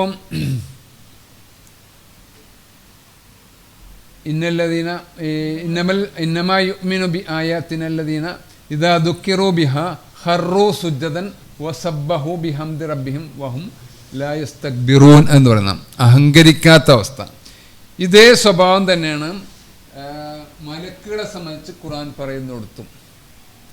മലക്കുകളുടെ ആരാധനയെ സംബന്ധിച്ച് ഖുർആൻ പറയുന്നത് മലക്കുകൾ അഹങ്കരിക്കാതെയാണ് ഒരു ആരാധനാകർമ്മം നിർവഹിക്കുന്നതെന്ന് പറയുന്ന ആയത്തുകളാണ് 77-ാമത്തെ അധ്യായത്തിലെ 206-ാമത്തെ വചനവും 21-ാം സൂറത്തിലെ 19-ാമത്തെ വാക്യത്തിലും ഈ ആശയം പറയുന്നുണ്ട്. മലക്കുകളുടെ സ്വഭാവം എന്ന് പറഞ്ഞാൽ ഈ അഹങ്കാരമില്ലാത്ത വിനയം ആണ് അവരുടെ ആരാധനയിലുള്ളത്. ഇബ്ലീസ് വിനയമില്ലാത്ത അഹങ്കാരമാണ്. ഫിർഔൻ വിനയമില്ലാത്ത അഹങ്കാരിയാണ്. അപ്പോൾ ഈ നമസ്കരിക്കുന്ന ആളുകൾക്ക് എന്തുണ്ടാകാൻ പാടില്ല? അഹങ്കാരം ഉണ്ടെങ്കിൽ ആ നമസ്കാരത്തിന് എന്തോ ഒരു പ്രശ്നമുണ്ടെന്ന് നമുക്ക് മനസ്സിലാക്കാൻ കഴിയണം. ഇനി അപ്പോൾ അഹങ്കാരവുമായി ബന്ധപ്പെട്ട് നമ്മൾ മനസ്സിലാക്കണം. അതിന് മറുഭാഗം നമ്മൾ പറയും, വിനയം എന്ന് പറഞ്ഞ ആശയം പറയും. അതോടൊപ്പം തന്നെ നമ്മൾ മനസ്സിലാക്കേണ്ട ഒരു ആശയമാണ് ദിക്ർ എന്ന് പറഞ്ഞാൽ നമസ്കാരം. അക്കിമിസ്വലാത്ത ലിദിക്രി. നമ്മൾ സാധാരണ കേൾക്കാറുള്ളതാണ്, എന്നെ സ്മരിക്കുവാൻ വേണ്ടിയാണ് എന്ത് നമസ്കരിക്കണം. അപ്പോൾ ദിക്ർ എന്ന് പറഞ്ഞതിന് ഞാൻ മുമ്പ് ഷബാബിലൊരു ലേഖനം എഴുതിയപ്പോൾ ദിക്ർ എന്ന് പറഞ്ഞതിന് ഇവിടെ അവതരിപ്പിച്ചപ്പോഴും പറഞ്ഞതാണ്. ദിക്റിന് ഞാനതിന് തിരിച്ചറിവ് എന്ന് പറഞ്ഞ ഒരു അർത്ഥം കൊടുത്തു. അപ്പോൾ ചിലയിടങ്ങളിലൊക്കെ ചോദ്യം വന്നു, നിങ്ങൾ പണ്ട് കാലത്തെ മുഫസ്സിറുകളൊന്നും കൊടുക്കാത്തൊരർത്ഥമാണല്ലോ കൊടുത്തത്, ദിക്റിന് തിരിച്ചറിവെന്ന് എവിടെ നിന്നാണ് നിങ്ങൾക്ക് കിട്ടിയെന്ന് ചോദിച്ച്. അപ്പോൾ ഈ ദിക്ർ എന്ന് പറഞ്ഞ സാധനം മറവിയുടെ ഓപ്പോസിറ്റാണല്ലോ. മറവിയുടെ ഓപ്പോസിറ്റ്. മറവിക്ക് നിസ്യാൻ എന്ന് പറയും. മറവി. ദിക്ർ എന്ന് പറഞ്ഞാൽ സ്മരണ, ഓർമ്മ. അപ്പോൾ ഈ ഓർമ്മ എന്ന് പറയുന്ന സാധനം ഖുർആനിൽ ചിലയിടത്ത് ഉപയോഗിച്ചിരിക്കുന്നത് ദിക്ർ എന്നുള്ള, എല്ലായിടത്തും അല്ല, ചിലയിടത്ത് ഉപയോഗിച്ചിരിക്കുന്നത് തിരിച്ചറിവ് എന്ന് പറഞ്ഞ ഒരു ടേമായിട്ടാണ് ഉപയോഗിച്ചിരിക്കുന്നത്. വലക്കത് യസ്സർനൽ ഖുർആന ലിദ്ദിക്രി. ഖുർആനെ നാം സൗകര്യപ്രദമാക്കിയിരിക്കുന്നു തിരിച്ചറിവ് നേടുവാൻ വേണ്ടി. ആരുണ്ട് അതിൽ ഉത്ബോധനം ഉൾക്കൊള്ളാൻ റെഡിയായത് ആരുണ്ട് എന്ന് ചോദിക്കുന്നിടത്ത് ലിദ്ദിക്ർ എന്ന് പറഞ്ഞാൽ തിരിച്ചറിവാണ്. അപ്പോൾ ആ തിരിച്ചറിവ് നേടാൻ വേണ്ടിയിട്ടാണ് നിസ്കാരം. ആ നിസ്കാരത്തിൽ നമ്മൾ ഈ ഖുർആൻ ഓതുന്നത്. ആ ഖുർആൻ ഓതുന്ന സാധനം, ആ ഖുർആൻ ഓതുന്ന ആയത്തുകൾ നമ്മുടെ ജീവിതത്തിൽ ഓർമ്മയിലേക്ക് വരുന്ന ആ പ്രോസസ്സിന് വരുന്ന തിരിച്ചറിവ്. അതുകൊണ്ടാണ് അങ്ങനെ ട്രാൻസ്ലേഷൻ കൊടുത്തത്. മുൻകാലക്കാരും കൊടുത്തിട്ടില്ല, മലയാളത്തിൽ കൊടുത്തിട്ടില്ല. ഫവൈലുലിൽ മുത്തഫിഫീൻ. വൈലുലിൽ മുത്തഫിഫീൻ. വൈലുലിൽ മുത്തഫിഫീൻ കൃത്രിമം നടത്തുന്നവർ, അളവ് തൂക്കത്തിലെ കൃത്രിമം നടത്തുന്നവർക്ക് നാശം എന്ന് നമസ്കാരത്തെ നമ്മൾ ഓതി കേൾക്കുന്നു. അല്ലദീന ഇദക്താലു അലന്നാസി യസ്തൗഫൂൻ വൈദ കാലൂഹും അവസനൂഹും യുഹ്സിറൂൻ. വേറെ ഇവിടെ നിന്ന് ഹോൾസെയിൽ കടയിൽ നിന്ന് ഇങ്ങോട്ട് അളന്ന് വാങ്ങുമ്പോൾ കൃത്യമായിട്ട് തുണി, ഹോൾസെയിൽ തുണി വാങ്ങുമ്പോൾ ഓരോ മീറ്ററും ആ മീറ്റർ കറക്റ്റായിട്ട് വാങ്ങുന്നു. അല്ലെ അളന്ന് വാങ്ങുന്ന സാധനങ്ങൾ കൃത്യമായിട്ട് വാങ്ങുന്നു. തൂക്കി വാങ്ങുന്നതിന് കൃത്യമായിട്ടുണ്ടോ എന്ന് ചെക്ക് ചെയ്യുന്നു. വൈദ കാലും അവസനോഹും യുഹ്സിറൂൻ. അങ്ങോട്ട് തിരിച്ച് അളന്നോ തൂക്കിയോ ഒക്കെ കൊടുക്കുകയാണെങ്കിൽ കുറവ് വരുത്തുന്നു. ഈ ആയത്ത് നമ്മൾ കേട്ടിട്ട് കച്ചവടക്കാരൻ പോയിട്ട് 1 മീറ്റർ അളക്കുന്നുണ്ടോടത്ത് 95 സെൻറ്റിമീറ്റർ വെച്ചിട്ട് മുറിച്ച് കൊടുത്തിട്ടുണ്ടെങ്കിൽ അവനില്ലാത്ത സാധനത്തിൻ്റെ പേരാണെന്ത് ദിക്ർ. ക്ലിയർ ആണോ? അതുകൊണ്ടാണ് ഈ തിരിച്ചറിവ്. തിരിച്ചറിവ് എന്ന് പറയുന്നൊരു സൈക്കോളജിക്കൽ ടേമാണ്. ആ തിരിച്ചറിവിൽ ഉണ്ടാവേണ്ട വളരെ പ്രധാനപ്പെട്ട ഘടകമാണ് ഈ ദിക്ർ, ഓർമ്മ. സ്മൃതിനാശം ഉണ്ടാകാൻ പാടില്ല, അൾഷമേഴ്സ് ഉണ്ടാകാൻ പാടില്ല, ഡിമെൻഷ്യ ഉണ്ടാകാൻ പാടില്ല.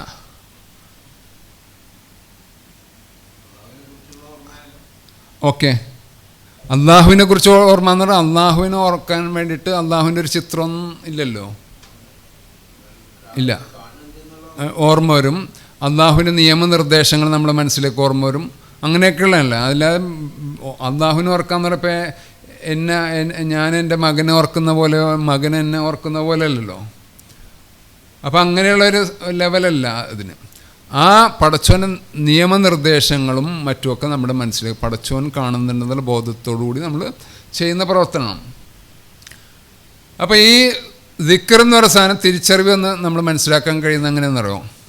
ഇപ്പോൾ ഇവിടുന്ന് ചെമ്മാട് വന്ന് ഇറങ്ങിയിട്ട് ഞാൻ അല്ലെങ്കിൽ പരപ്പനാടി ട്രെയിൻ ഇറങ്ങിയിട്ട് അവിടെ നിന്ന് ഇങ്ങോട്ട് ഓട്ടോറിക്ഷയിൽ കയറുമ്പോൾ പിന്നെ ഓട്ടോറിക്ഷക്കാരൻ്റെ അടുത്ത് ഞാൻ കൂലി ചോദിച്ചില്ല. ഇവിടെ വന്ന് ഇറങ്ങിയപ്പോൾ ഒരു 300 രൂപ എന്ന് പറഞ്ഞു. അപ്പോൾ ഞാൻ പറഞ്ഞു അത്രയും ദൂരമൊന്നും ഇല്ലല്ലോ എന്ന് പറഞ്ഞിട്ട് ആ ഓട്ടോക്കാരനായിട്ട് തല്ലി പിടിച്ച അവസരം 300 രൂപ കൊടുത്ത് ഇവിടെ ക്ലാസ് എടുത്തു.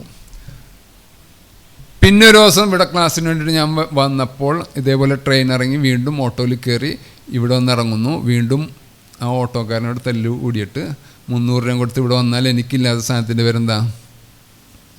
തിരിച്ചറിയും. ഇനി പറയോ, ഓർമ്മയും തിരിച്ചറിവും തമ്മിൽ ബന്ധമുണ്ടോ? കഴിഞ്ഞ പ്രാവശ്യം ഓട്ടോക്ക് വന്ന സാധനം ഞാൻ പരപ്പനങ്ങാടിൽ ഇറങ്ങുമ്പോൾ ഓർമ്മയിൽ വരണം. കഴിഞ്ഞ പ്രാവശ്യം ഇവിടുന്ന് ഓട്ടോയിൽ കയറിയിട്ട് ഓട്ടോക്കാരൻ എന്നെ പറ്റിച്ചാണ്. അതുകൊണ്ട് ഇപ്രാവശ്യം ഞാൻ എന്ത് ചെയ്യും,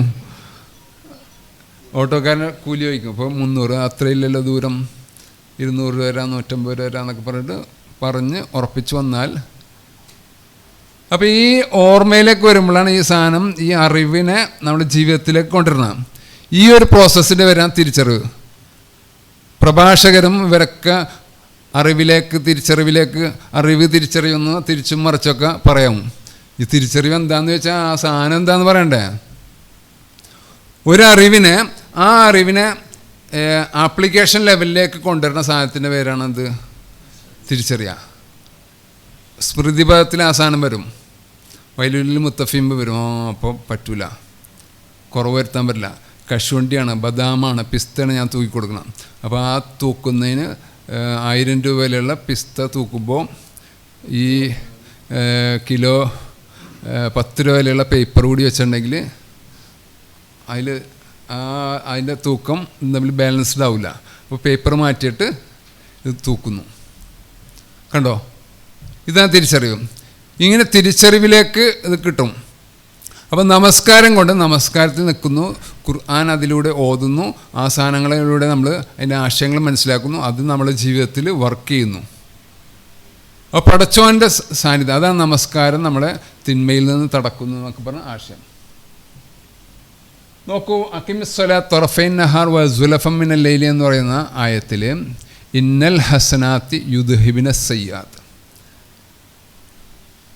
നന്മകൾ തിന്മയെ മായ്ച്ചു കളയുന്നു. അപ്പം തിന്മകളെ മായ്ച്ചു കളയാൻ പറ്റിയ പവർഫുള്ളാണ് ഈ നമസ്കാരം.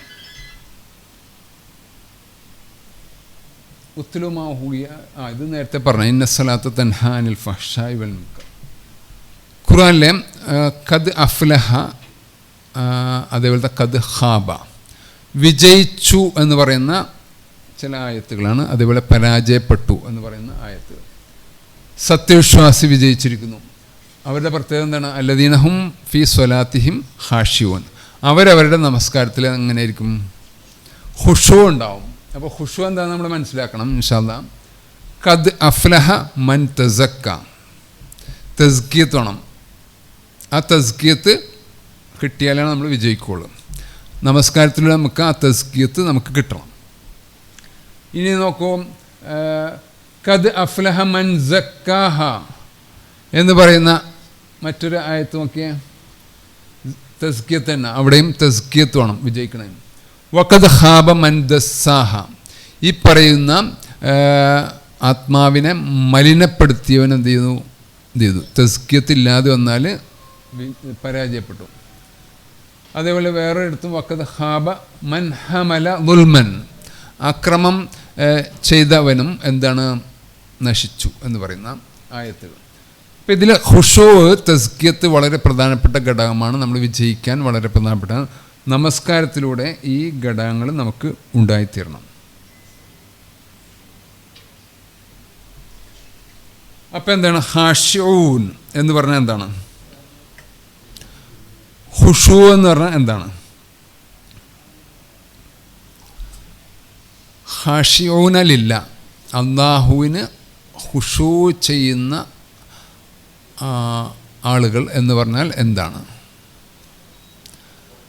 നേരത്തെ പറഞ്ഞ അക്രഹയും അൻകറയും തമ്മിൽ സമീപ ശബ്ദങ്ങളുള്ളതുകൊണ്ട് തെറ്റിദ്ധരിച്ചു, ആശയം ട്രാൻസ്ലേഷനിൽ ചെറിയ സൂക്ഷ്മത കുറവ് വന്നു, ഒരു വലിയ പാതകമൊന്നുമല്ല. അതേപോലെ തന്നെ ഇവിടെയും നമ്മൾ ഖുശൂവിന് നിലവിൽ എൻ്റെ അടുത്തൊരു 50ഓളം പുസ്തകങ്ങൾ നമസ്കാരം എന്ന് പറഞ്ഞ വിഷയത്തിൽ മലയാളത്തിലുള്ള പുസ്തകങ്ങൾ എൻ്റെ അടുത്തുണ്ട്.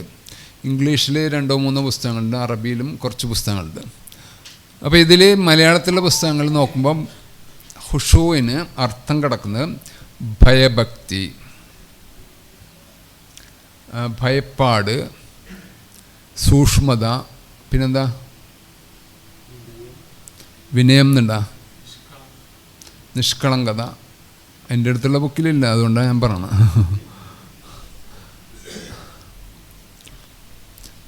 അപ്പോൾ ഇത് സംഭവിച്ച് ഭയപ്പാടെന്നൊക്കെ പ്രസാനം, ഭയഭക്തി എന്നൊക്കെ പ്രസാനം ശരിക്കും ഒരു ഭയപ്പാട്. നമ്മൾ മക്കളെയൊക്കെ പേടിപ്പിക്കുമല്ലോ, ഭയം പറഞ്ഞിട്ട് പേടിപ്പിക്കും.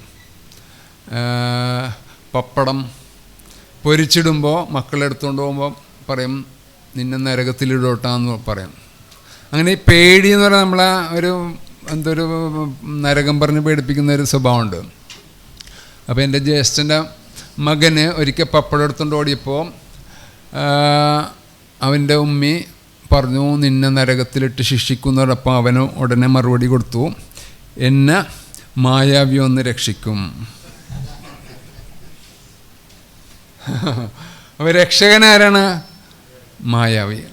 പടച്ചോനെ ശിക്ഷിക്കുന്നവൻ. അപ്പോൾ നമ്മളെ മനസ്സിലായി. അപ്പോൾ അതിൻ്റെ ഭാഗമായിട്ട് ഈ ഹൈന്ദവ ടെർമിനോളജി എന്നായിരിക്കും ഒരു പക്ഷേ ഈ ഭയഭക്തി എന്നൊക്കെ പ്രസാനം അതെന്താണെന്ന് പലർക്കും മനസ്സിലായിട്ടില്ല. അപ്പോൾ ഹുഷുവിന് ഭയഭക്തി എന്ന് പറഞ്ഞാൽ ഈ ഹുഷു എന്ന് പറഞ്ഞാൽ നരകത്തിലിടൂ എന്നുള്ള പേടി കൊണ്ടുണ്ടാകുന്നൊരു ഭക്തി എന്ന് ഇതിൽ ഖുർആൻ ഉപയോഗിച്ചിട്ടുണ്ടോ എന്ന് നമ്മൾ പരിശോധിക്കണമല്ലോ. അങ്ങനെ ഉണ്ടോ? ഉണ്ടെങ്കിൽ നമുക്ക് ഓക്കെ കൊടുക്കാം. ഭയം കൊണ്ട് ഓടി അകലല്ല, പടച്ചോനിലേക്ക് അടുക്കുകയാണ് ചെയ്യേണ്ടത്.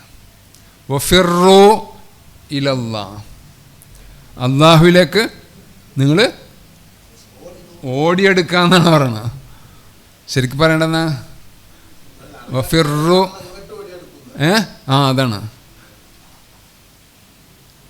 പട്ടീനെ കാണുമ്പോൾ എന്താണ് ഓടിയാകലും, പേപ്പട്ടിയാണെങ്കിൽ പ്രത്യേകിച്ചും. ഇത് ഓടിയെടുക്കാനാണ്, ഭയപ്പാട് കൊണ്ട് ഓടി അകലെയാണ് ചെയ്യുന്നത്, പക്ഷെ അടുക്കാനാണ് പറയുന്നത്. അപ്പോൾ അടുക്കാൻ വേണ്ടിയിട്ടുള്ള ഒരു അവസരമാണ് ഇവിടെ നമസ്കാരം, അകലാനല്ല. ഭയം എന്ന് പറഞ്ഞ പദം എന്തോ ഒരു അകൽച്ചയുടെ ഒരു ഫീലിംഗ് കൊടുക്കുന്നു. അത് വന്നതിന് ചിലപ്പോൾ ഒരു കാരണം ശരിയാണോന്നറിയില്ല. ഹഷ്യത്ത് എന്ന് പറഞ്ഞൊരു പദമുണ്ട്, ഹൗഫ് എന്ന് പറഞ്ഞ പദമുണ്ട്. ഹൗഫ്, ഹഷ്യത്ത് എന്ന് പറഞ്ഞ രണ്ട് പദം ഭയപ്പാടിന് ഖുർആൻ ഉപയോഗിച്ചിട്ടുണ്ട്. അപ്പോൾ ഈ ഹഷ്യത്തും ഹുഷുവും തമ്മിൽ ചെറിയൊരു സാദൃശ്യം പോലെയൊക്കെ തോന്നിയിട്ട് ചിലപ്പോൾ അങ്ങനെ വന്നിരിക്കും. ഹഷ്യത്ത് വേണമെങ്കിൽ ഭയഭക്തി എന്നൊക്കെ വേണമെങ്കിൽ പറയാം, ഭയം എന്നൊക്കെ പറയാം.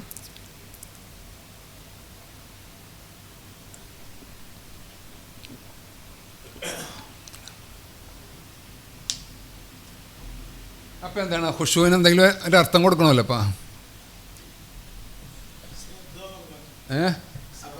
ശ്രദ്ധ, ഹഷ, എൻ്റെ മറ്റേ ഹഷിയ,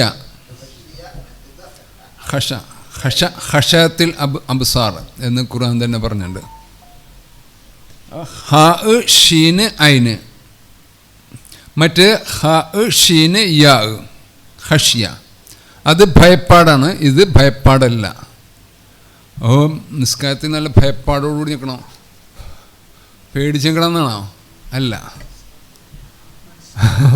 മനസാന്നിധ്യം, ശ്രദ്ധ എന്നൊക്കെ.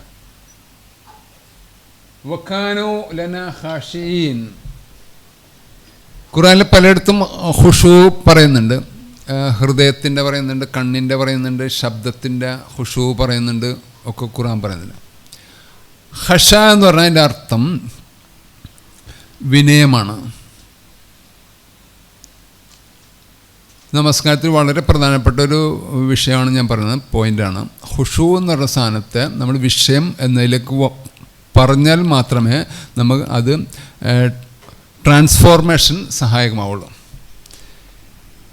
നേരത്തെ ദിക്റിന് തിരിച്ചറിവ് എന്ന് പറഞ്ഞ ട്രാൻസ്ലേഷൻ കൊടുക്കാൻ ഞാൻ എന്താ അതോറിറ്റി, മഹാരാജാസ് കോളേജിലാണോ കേരളത്തിലെ ട്രാൻസ്ലേഷൻ അതോറിറ്റി എന്നൊന്നും ചോദിക്കാൻ നിൽക്കരുത്. ഞാൻ റിട്ടയർഡായി, ഇപ്പോൾ ഇനി ആധികാരികത ഒന്നുമില്ല എനിക്ക്. മഹാരാജാസിൽ നിന്ന് റിട്ടയർഡായി കഴിഞ്ഞ മെയ്യിൽ. അപ്പോൾ ഈ പറഞ്ഞതിന് ട്രാൻസ്ലേഷനിലൊരു പുതിയ ഒരു രീതിശാസ്ത്രം ഞാൻ ഡെവലപ്പ് ചെയ്തുകൊണ്ടിരിക്കുകയാണ്. അതിലാണ് ട്രാൻസ്ഫോർമേറ്റീവ് ട്രാൻസ്ലേഷൻ.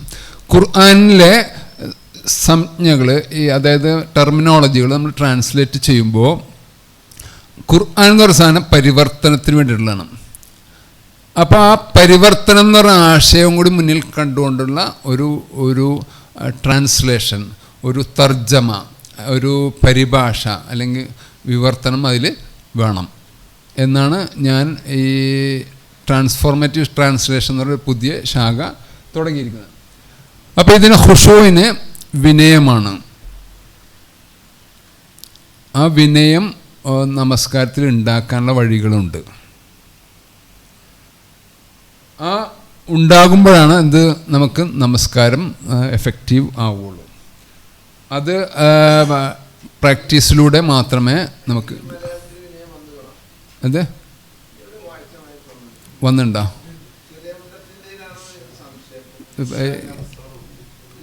ഹുഷാൻ അബുസാറുഹും എന്നുള്ളടത്തുണ്ട്. നമസ്കാരമായിട്ട് ബന്ധപ്പെട്ടിട്ട് പറയണ്ടോ? ഇല്ല, പറഞ്ഞിട്ടുണ്ട്. ഓക്കെ. ഈ നമസ്കാരത്തിലുണ്ട്, നമസ്കാരത്തിൻ്റെ പുസ്തകങ്ങളിലെ കാര്യമാണ് പറയുന്നത്. പരിഭാഷകൾ ഞാൻ ഉണ്ടാവും, സാധ്യതയുണ്ട്, ഉണ്ട് ഉണ്ട് ഉണ്ട് ഉണ്ടാവും. അപ്പോൾ ഇത് നമസ്കാരത്തിൻ്റെ പുസ്തകങ്ങൾ ഇത് കാണുന്നില്ല. ഇനി ഞാൻ ചോദിക്കട്ടെ, ഈ ഖുശൂ എന്ന് പറയുന്ന സാധനം സുന്നത്താണോ ഫർദാണോ ഷർത്താണോ? നമസ്കാരത്തിന് ഷർത്തുകളും ഫർദുകളൊക്കെ നമ്മളെ പുസ്തകങ്ങളിലുണ്ടല്ലോ. ഈ നിയ്യത്ത് എന്താണ്?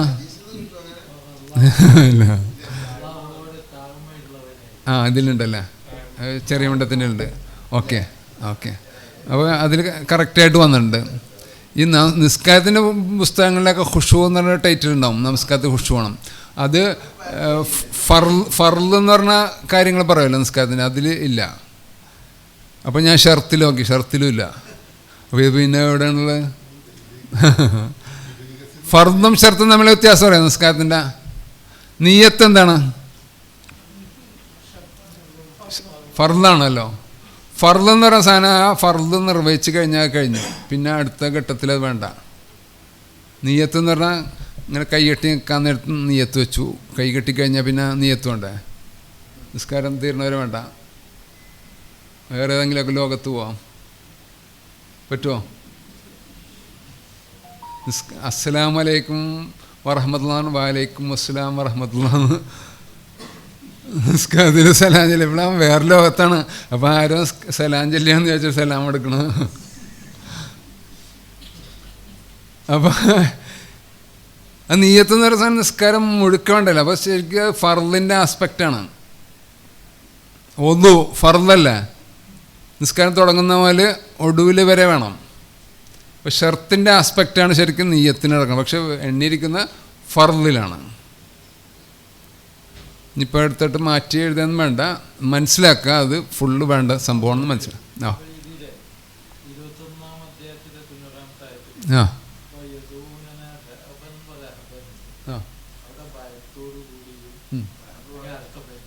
ഓക്കെ. ഭയത്തിന് ഖുർആൻ ഉപയോഗിച്ചിരിക്കുന്ന റഹബുണ്ട്, റഗബുണ്ട്, പിന്നെ ഖൗഫുണ്ട്, ഖശ്യത്തുണ്ട്, പിന്നെയുണ്ട് വാക്കുകളുണ്ട്. അപ്പോൾ അത് വേറെ നമ്മൾ ചർച്ച ചെയ്യേണ്ട വിഷയമാണ്. ഇൻഷാ അല്ലാഹ് പിന്നീട് ആണ്. ആ ഭയം എന്ന് പറഞ്ഞ സാധനം ഖുർആനിലെ പര്യായ പദങ്ങൾ എന്ന് പറഞ്ഞ സാധനം ഇല്ല. എന്തില്ല? പര്യായ പദം എന്ന് നമ്മൾ പറഞ്ഞ സിനോണിംസ് എന്ന് പറയുന്ന തുല്യാർത്ഥ പദമില്ല. സമാനതകളുള്ള അടുത്തടുത്ത അർത്ഥമൊക്കെയുണ്ട്. പറയണ റഹബ് എന്ന് പറഞ്ഞ ഒരു താല്പര്യത്തിനായിരിക്കും, റഹബ് എന്ന് പറഞ്ഞാൽ വേറൊരു താല്പര്യത്തിനായിരിക്കും, ഖൗഫ് എന്ന് പറഞ്ഞാൽ വേറൊരു താല്പര്യം, ഖശ്യത്ത് വേറെ താല്പര്യമായിരിക്കും. ഈ ഓരോ പദത്തിനും പടച്ചവന് കൃത്യമായ താല്പര്യങ്ങൾ ഉണ്ട്. അപ്പോൾ അതൊരു വേറെ വിഷയമാണ്. ഏതായാലും ഈ ഖുശൂ എന്ന് പറഞ്ഞ സാധനത്തിൽ ഭയം എന്ന് പറഞ്ഞ ആസ്പെക്റ്റ് അല്ല ഉള്ളത്, അത് വിനയഭാവമാണ് എന്നതാണ് മനസ്സിലാക്കേണ്ടത്. വിനയപ്പെട്ടെന്ന് വന്നിട്ടുണ്ട്. പേടിച്ച് വിനയപ്പെടുന്ന ഈ ഇതിന് അല്ലേ? ഓക്കെ. ഇനി നോക്കൂ, വുദൂയിൽ ഉള്ള ഇഹ്സാനും അതേപോലെ തന്നെ ഖുശൂയിലും റുക്കൂയിലൊക്കെ ഈ പറഞ്ഞ ഇഹ്സാൻ വേണം എന്ന് പറയുന്നുണ്ട്. അപ്പോൾ ഖുശൂ അത് നമ്മുടെ ഇപ്പോഴത്തെ വിഷയം. നബിയുടെ ഒരു ഹദീസിൽ പറയുന്ന മാമിൻ ഇംറിഇൻ മുസ്ലിമിൻ തഹ്ദുറുഹു സലാത്തുൻ മക്തുബ, നിർബന്ധ നമസ്കാരത്തിന് ഹാജരാകുമ്പോൾ ഫയുഹ്സിനു വുദൂഅഹു, തൻ്റെ വുദൂ അവൻ ഏറ്റവും മെച്ചപ്പെട്ട രൂപത്തിൽ നിർവഹിക്കുന്നു. വ ഖുശൂഅഹ, ആ നമസ്കാരത്തിൻ്റെ ഖുശൂഉം ഏറ്റവും മെച്ചപ്പെട്ട രൂപത്തിൽ നിർവഹിക്കണം. അപ്പോൾ ഇഹ്സാൻ എന്തിൽ വേണം? ഖുശൂഇൽ വേണം. റുക്കൂ പോലുള്ള അതിൻ്റെ കർമ്മങ്ങളിലൊക്കെ എന്ത് വേണം? ഇഹ്സാൻ വേണം. അപ്പോൾ അതിൻ്റെ ഉള്ളിലേക്ക് ഇറങ്ങുമ്പോൾ ഉദു എന്നൊരു സാധനം, അടിപൊളി സാധനമാണ്. ഉദു എടുത്താൽ തന്നെ നമ്മളെ പാപങ്ങളൊക്കെ പോകും. അപ്പോൾ തന്നെ ഉദു നബിയുടെ ഹദീസുകൾ അതിലൂടെ പോവും. അപ്പോൾ ഓരോന്നുണ്ട് നമുക്ക് പഠിക്കാനുണ്ട്. ഇല്ലാ കാനത്ത് കഫാറത്തൻ ലിമാ ഖബ്ലഹ മിന ദുനൂബ് എന്ന് പറയുന്നതാണ് കേട്ടോ. അത് ഇത് തെറ്റുകൾ, അതിന് മുമ്പ് ചെയ്തു പോയ തെറ്റുകളൊക്കെ മായ്ക്കാൻ പര്യാപ്തമായ ഒന്നാണ് ഈ പറയുന്ന വുദൂഉം ഖുശൂഉം അതേപോലെ റുക്കൂഇലൊക്കെ ഉള്ള ഏറ്റവും മെച്ചപ്പെട്ട രൂപത്തിൽ ഈ കർമ്മങ്ങൾ ചെയ്യുക എന്നുള്ളതാണ്. അപ്പോൾ അത് ചെയ്താൽ മാത്രമേ ഇതിൻ്റെ ഗുണം നമുക്ക് ലഭിക്കുകയുള്ളൂ. ഇത് ഖാശിയീന് കാനിത്തീനും ഇതേപോലത്തെ വിനയത്തിൻ്റെ വേറൊരു ഭാവമാണ്. ഹുദു എന്ന് പറഞ്ഞൊരു വാക്കുണ്ട്, അതും വിനയത്തിൻ്റെ ഭാവമാണ്. ഇബാദത്തിൽ ഞാൻ പറഞ്ഞില്ലേ വിനയത്തിൻ്റെ ആസ്പെക്റ്റ് ഉണ്ട്. അപ്പോൾ ഇതൊക്കെ ഇതുമായി ബന്ധപ്പെട്ടിട്ട് നമ്മൾ മനസ്സിലാക്കേണ്ട കാര്യങ്ങളാണ്. അങ്ങനെ ഇതിൻ്റെ ഉള്ളിലേക്ക് ഇറങ്ങിയാൽ ഓരോ ഭാഗവും നമുക്ക് ശരിക്ക് മനസ്സിലാക്കാനുള്ള ഒരുപാട് കാര്യങ്ങളുണ്ട്. ഇത് മനസ്സിലാക്കുമ്പോഴാണ് നമുക്ക് ഈ നമസ്കാരത്തിന് അന്തസാരവും അന്തസത്തയും മനസ്സിലാക്കി ഇതാവുള്ളൂ. അപ്പോഴാണ് നമ്മുടെ ഈ പറയുന്ന നേരത്തെ പറഞ്ഞ സ്റ്റേറ്റ്മെൻറ്റ് എൻ്റെ നമസ്കാര നിർവഹണം കാര്യക്ഷമമാണെന്ന് ഉറപ്പുവരുത്തിയാൽ ആ നമസ്കാരം നമ്മുടെ ഇത് മെച്ചപ്പെടുത്തും എന്നുള്ള ഒരു ആശയത്തിലേക്ക് നമുക്ക് എത്താൻ കഴിയാം. ഓരോ ഘടകങ്ങളും ബാങ്ക് നമ്മളെ പരിവർത്തിപ്പിക്കുന്ന ആസ്പെക്റ്റുകളുണ്ട്, ഇഖാമത്തിനുണ്ട്, വുദൂവിനുണ്ട്, അതേപോലെ തന്നെ ജുമാ നമസ്കാരത്തിൻ്റെ ഓരോ കാര്യങ്ങളിലുണ്ട്.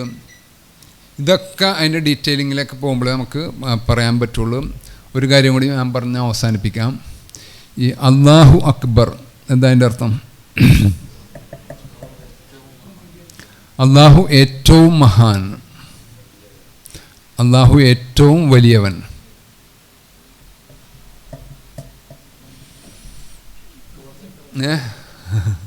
എന്തോരം അടക്കുള്ള പോലെ തോന്നിയല്ലേ ചോദ്യം.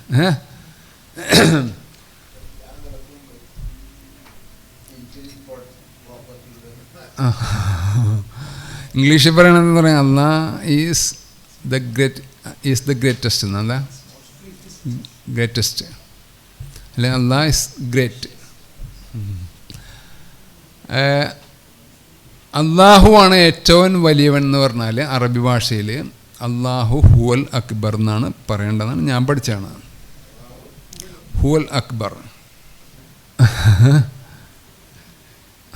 അറബി അധ്യാപകരിലുണ്ട് പ്രശ്നമാണ്, അറബി അധ്യാപകരിലുണ്ട് പ്രശ്നമാണ്. നമ്മൾ പറഞ്ഞാൽ ഇവിടുന്ന് പോകാൻ പറ്റില്ല. അള്ളാഹു അഹദുൻ ഇതും തമ്മിലുള്ള വ്യത്യാസം. അള്ളാഹു കബീർ എന്ന് പറഞ്ഞാൽ ഓക്കെ, അള്ളാഹു വലിയവൻ.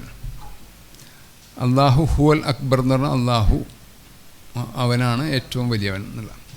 പക്ഷെ അള്ളാഹു അക്ബർ എന്ന് പറയുമ്പോൾ അക്ബർ എന്ന് പറഞ്ഞ സാധനം കബീർ അക്ബർ എന്ന് പറഞ്ഞാൽ അക്ബർ എന്ന് പറഞ്ഞ സാധനം വേറൊന്നുമായിട്ട് താരതമ്യപ്പെടുത്തിയിട്ട് വലിയവൻ എന്ന് പറയാൻ വേണ്ടിയിട്ടുള്ള ഒരു ഫോമാണ്.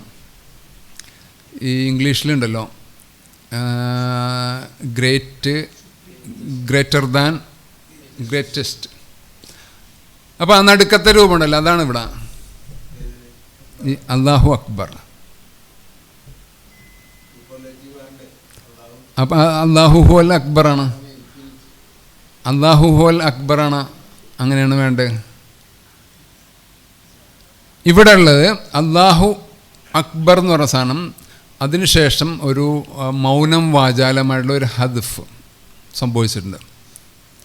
അതായത് ബാങ്കുളിയുടെ ഇതുകൾ ഉമർ ബിൻ ഖത്താബ് റളിയല്ലാഹുവിനാണ് സ്വപ്നത്തിലൂടെ കണ്ടിട്ടാണ് ആ വാചകൻ നബീൻ്റെ അടുത്ത് വന്നിട്ടാണ് നബി അത് അംഗീകരിക്കണത്.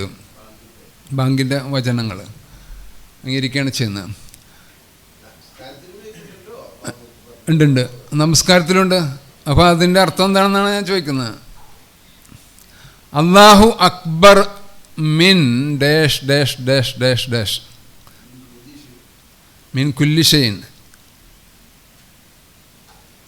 എല്ലാത്തിനേക്കാളും വലുത് അല്ലാഹുവാണ്, ഇൻഫിനിറ്റാണ്. പക്ഷെ ഇപ്പോൾ എല്ലാത്തിനേക്കാളും വലുതെന്ന് പറയുമ്പോൾ അതൊരു വേഗാണ്, ഒരു ഹോൾസെയിലാണ്.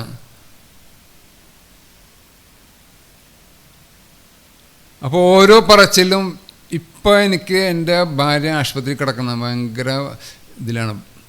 പക്ഷേ എൻ്റെ ഇപ്പോഴുള്ള ആ പ്രശ്നത്തെക്കാളൊക്കെ എൻ്റെ ഇപ്പോൾ മനസ്സിലേറ്റവും വലുത് അല്ലാഹുവാണ്. എനിക്ക് ബിസിനസ്സിൻ്റെയൊക്കെ തിരക്കുണ്ട്.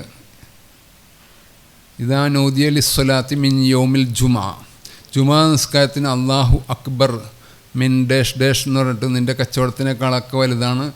പിന്നെ നമസ്കാരം എന്നുള്ള വിളി കേട്ടാൽ ഫസ് ഔ ഇലാദിക്കില്ല.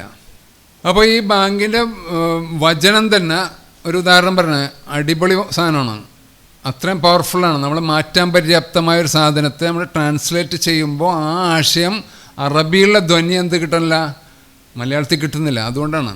അല്ലാതെ ഇതിനു മുമ്പ് പറഞ്ഞവരൊക്കെ തെറ്റാണെന്നല്ല. അള്ളാഹു ഏറ്റവും മഹാൻ എന്ന് പറഞ്ഞാൽ കുഴപ്പമൊന്നുമില്ല. പക്ഷേ അള്ളാഹു എൻ്റെ പ്രശ്നം, അള്ളാഹു അക്ബറു മിൻ ഷുഗ്ലി, എൻ്റെ ഇപ്പോഴുള്ള ഏർപ്പാടുകളെക്കാളൊക്കെ അതിനേക്കാളൊക്കെ ഇപ്പം എനിക്ക് വലുത്. അങ്ങനെയുള്ള ഒരുപാട് കാര്യങ്ങൾ ആ നിമിഷത്തിൽ ഇൻസ്റ്റൻ്റായിട്ട് നമ്മളിലുള്ള വിഷയത്തെക്കാളൊക്കെ വലിയ ഒന്നാണ് അള്ളാഹു എന്ന് നമുക്ക് മനസ്സിലാക്കാൻ കഴിയുന്ന അത്രയും പവർഫുള്ളായ ഒരു വാചകമാണ്. മൗനം വാചാലം എന്ന് പറയുന്ന പോലെയാണ് അള്ളാഹു അക്ബറു മിൻ ഡേഷ് ഡേഷ്. അപ്പോൾ അള്ളാഹു എല്ലാത്തിനേക്കാളും മഹത്തരമാണെന്നുള്ളൊരു ആശയം അതിൽ നമ്മുടെ മനസ്സിലേക്ക് വരണം എന്നാണ് എനിക്ക് പറയാനുള്ളത്. അപ്പോൾ ഇതാണ് എനിക്ക് നിങ്ങളുടെ മുമ്പാകെ ഈ കുറഞ്ഞ സമയം കൊണ്ട് പറയാനുള്ളത്. അപ്പോൾ ഇതുമായി ബന്ധപ്പെട്ട് എന്തെങ്കിലും പറയാനോ ചോദിക്കാനോ ഉണ്ടെങ്കിൽ, നിങ്ങൾക്ക് കൂട്ടിച്ചേർക്കാനോ ഉണ്ടെങ്കിൽ ഇത് ചെയ്യാം.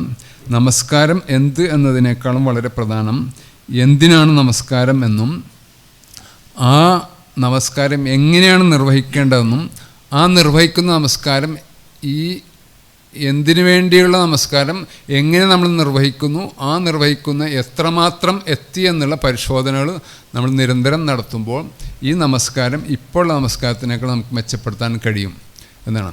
അങ്ങനെ മെച്ചപ്പെടുത്തിയാൽ ഈ പറയുന്ന നമസ്കാരം പള്ളികളിൽ മാത്രം ഒതുങ്ങില്ല, പള്ളിക്ക് പുറത്തേക്കും ആ നമസ്കാരത്തിൻ്റെ എഫക്റ്റുകൾ വരും എന്നുള്ളതാണ്.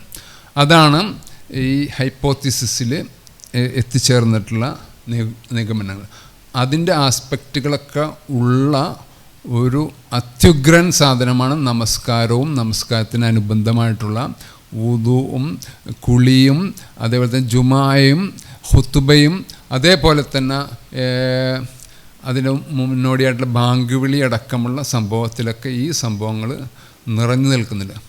അപ്പോൾ അതിൻ്റെ ചൈതന്യം, അതിൻ്റെ അന്തസാരം, അതിൻ്റെ പൊരുൾ മനസ്സിലാക്കി നമുക്ക് നിർവഹിക്കാൻ കഴിയണം. അത് കേട്ടുപോയാൽ പോരാ, ഓരോ സന്ദർഭങ്ങളും എന്തിനു വേണ്ടിയാണ് നിർവഹിക്കുന്നതെന്ന് നമ്മൾ മനസ്സിലാക്കിക്കൊണ്ട് ചെയ്യുമ്പോൾ ഇതിൻ്റെ എഫക്റ്റ് നമ്മുടെ ജീവിതത്തിൽ പ്രതിഫലിക്കും തീർച്ചയാണ്. ഇതാണ് നിങ്ങളുടെ മുമ്പാകെ ഇന്ന് എനിക്ക് സമർപ്പിക്കാനുള്ളത്. ഇത്രയും സമയം എന്നെ കേട്ട എല്ലാവർക്കും നന്ദി രേഖപ്പെടുത്തുന്നു.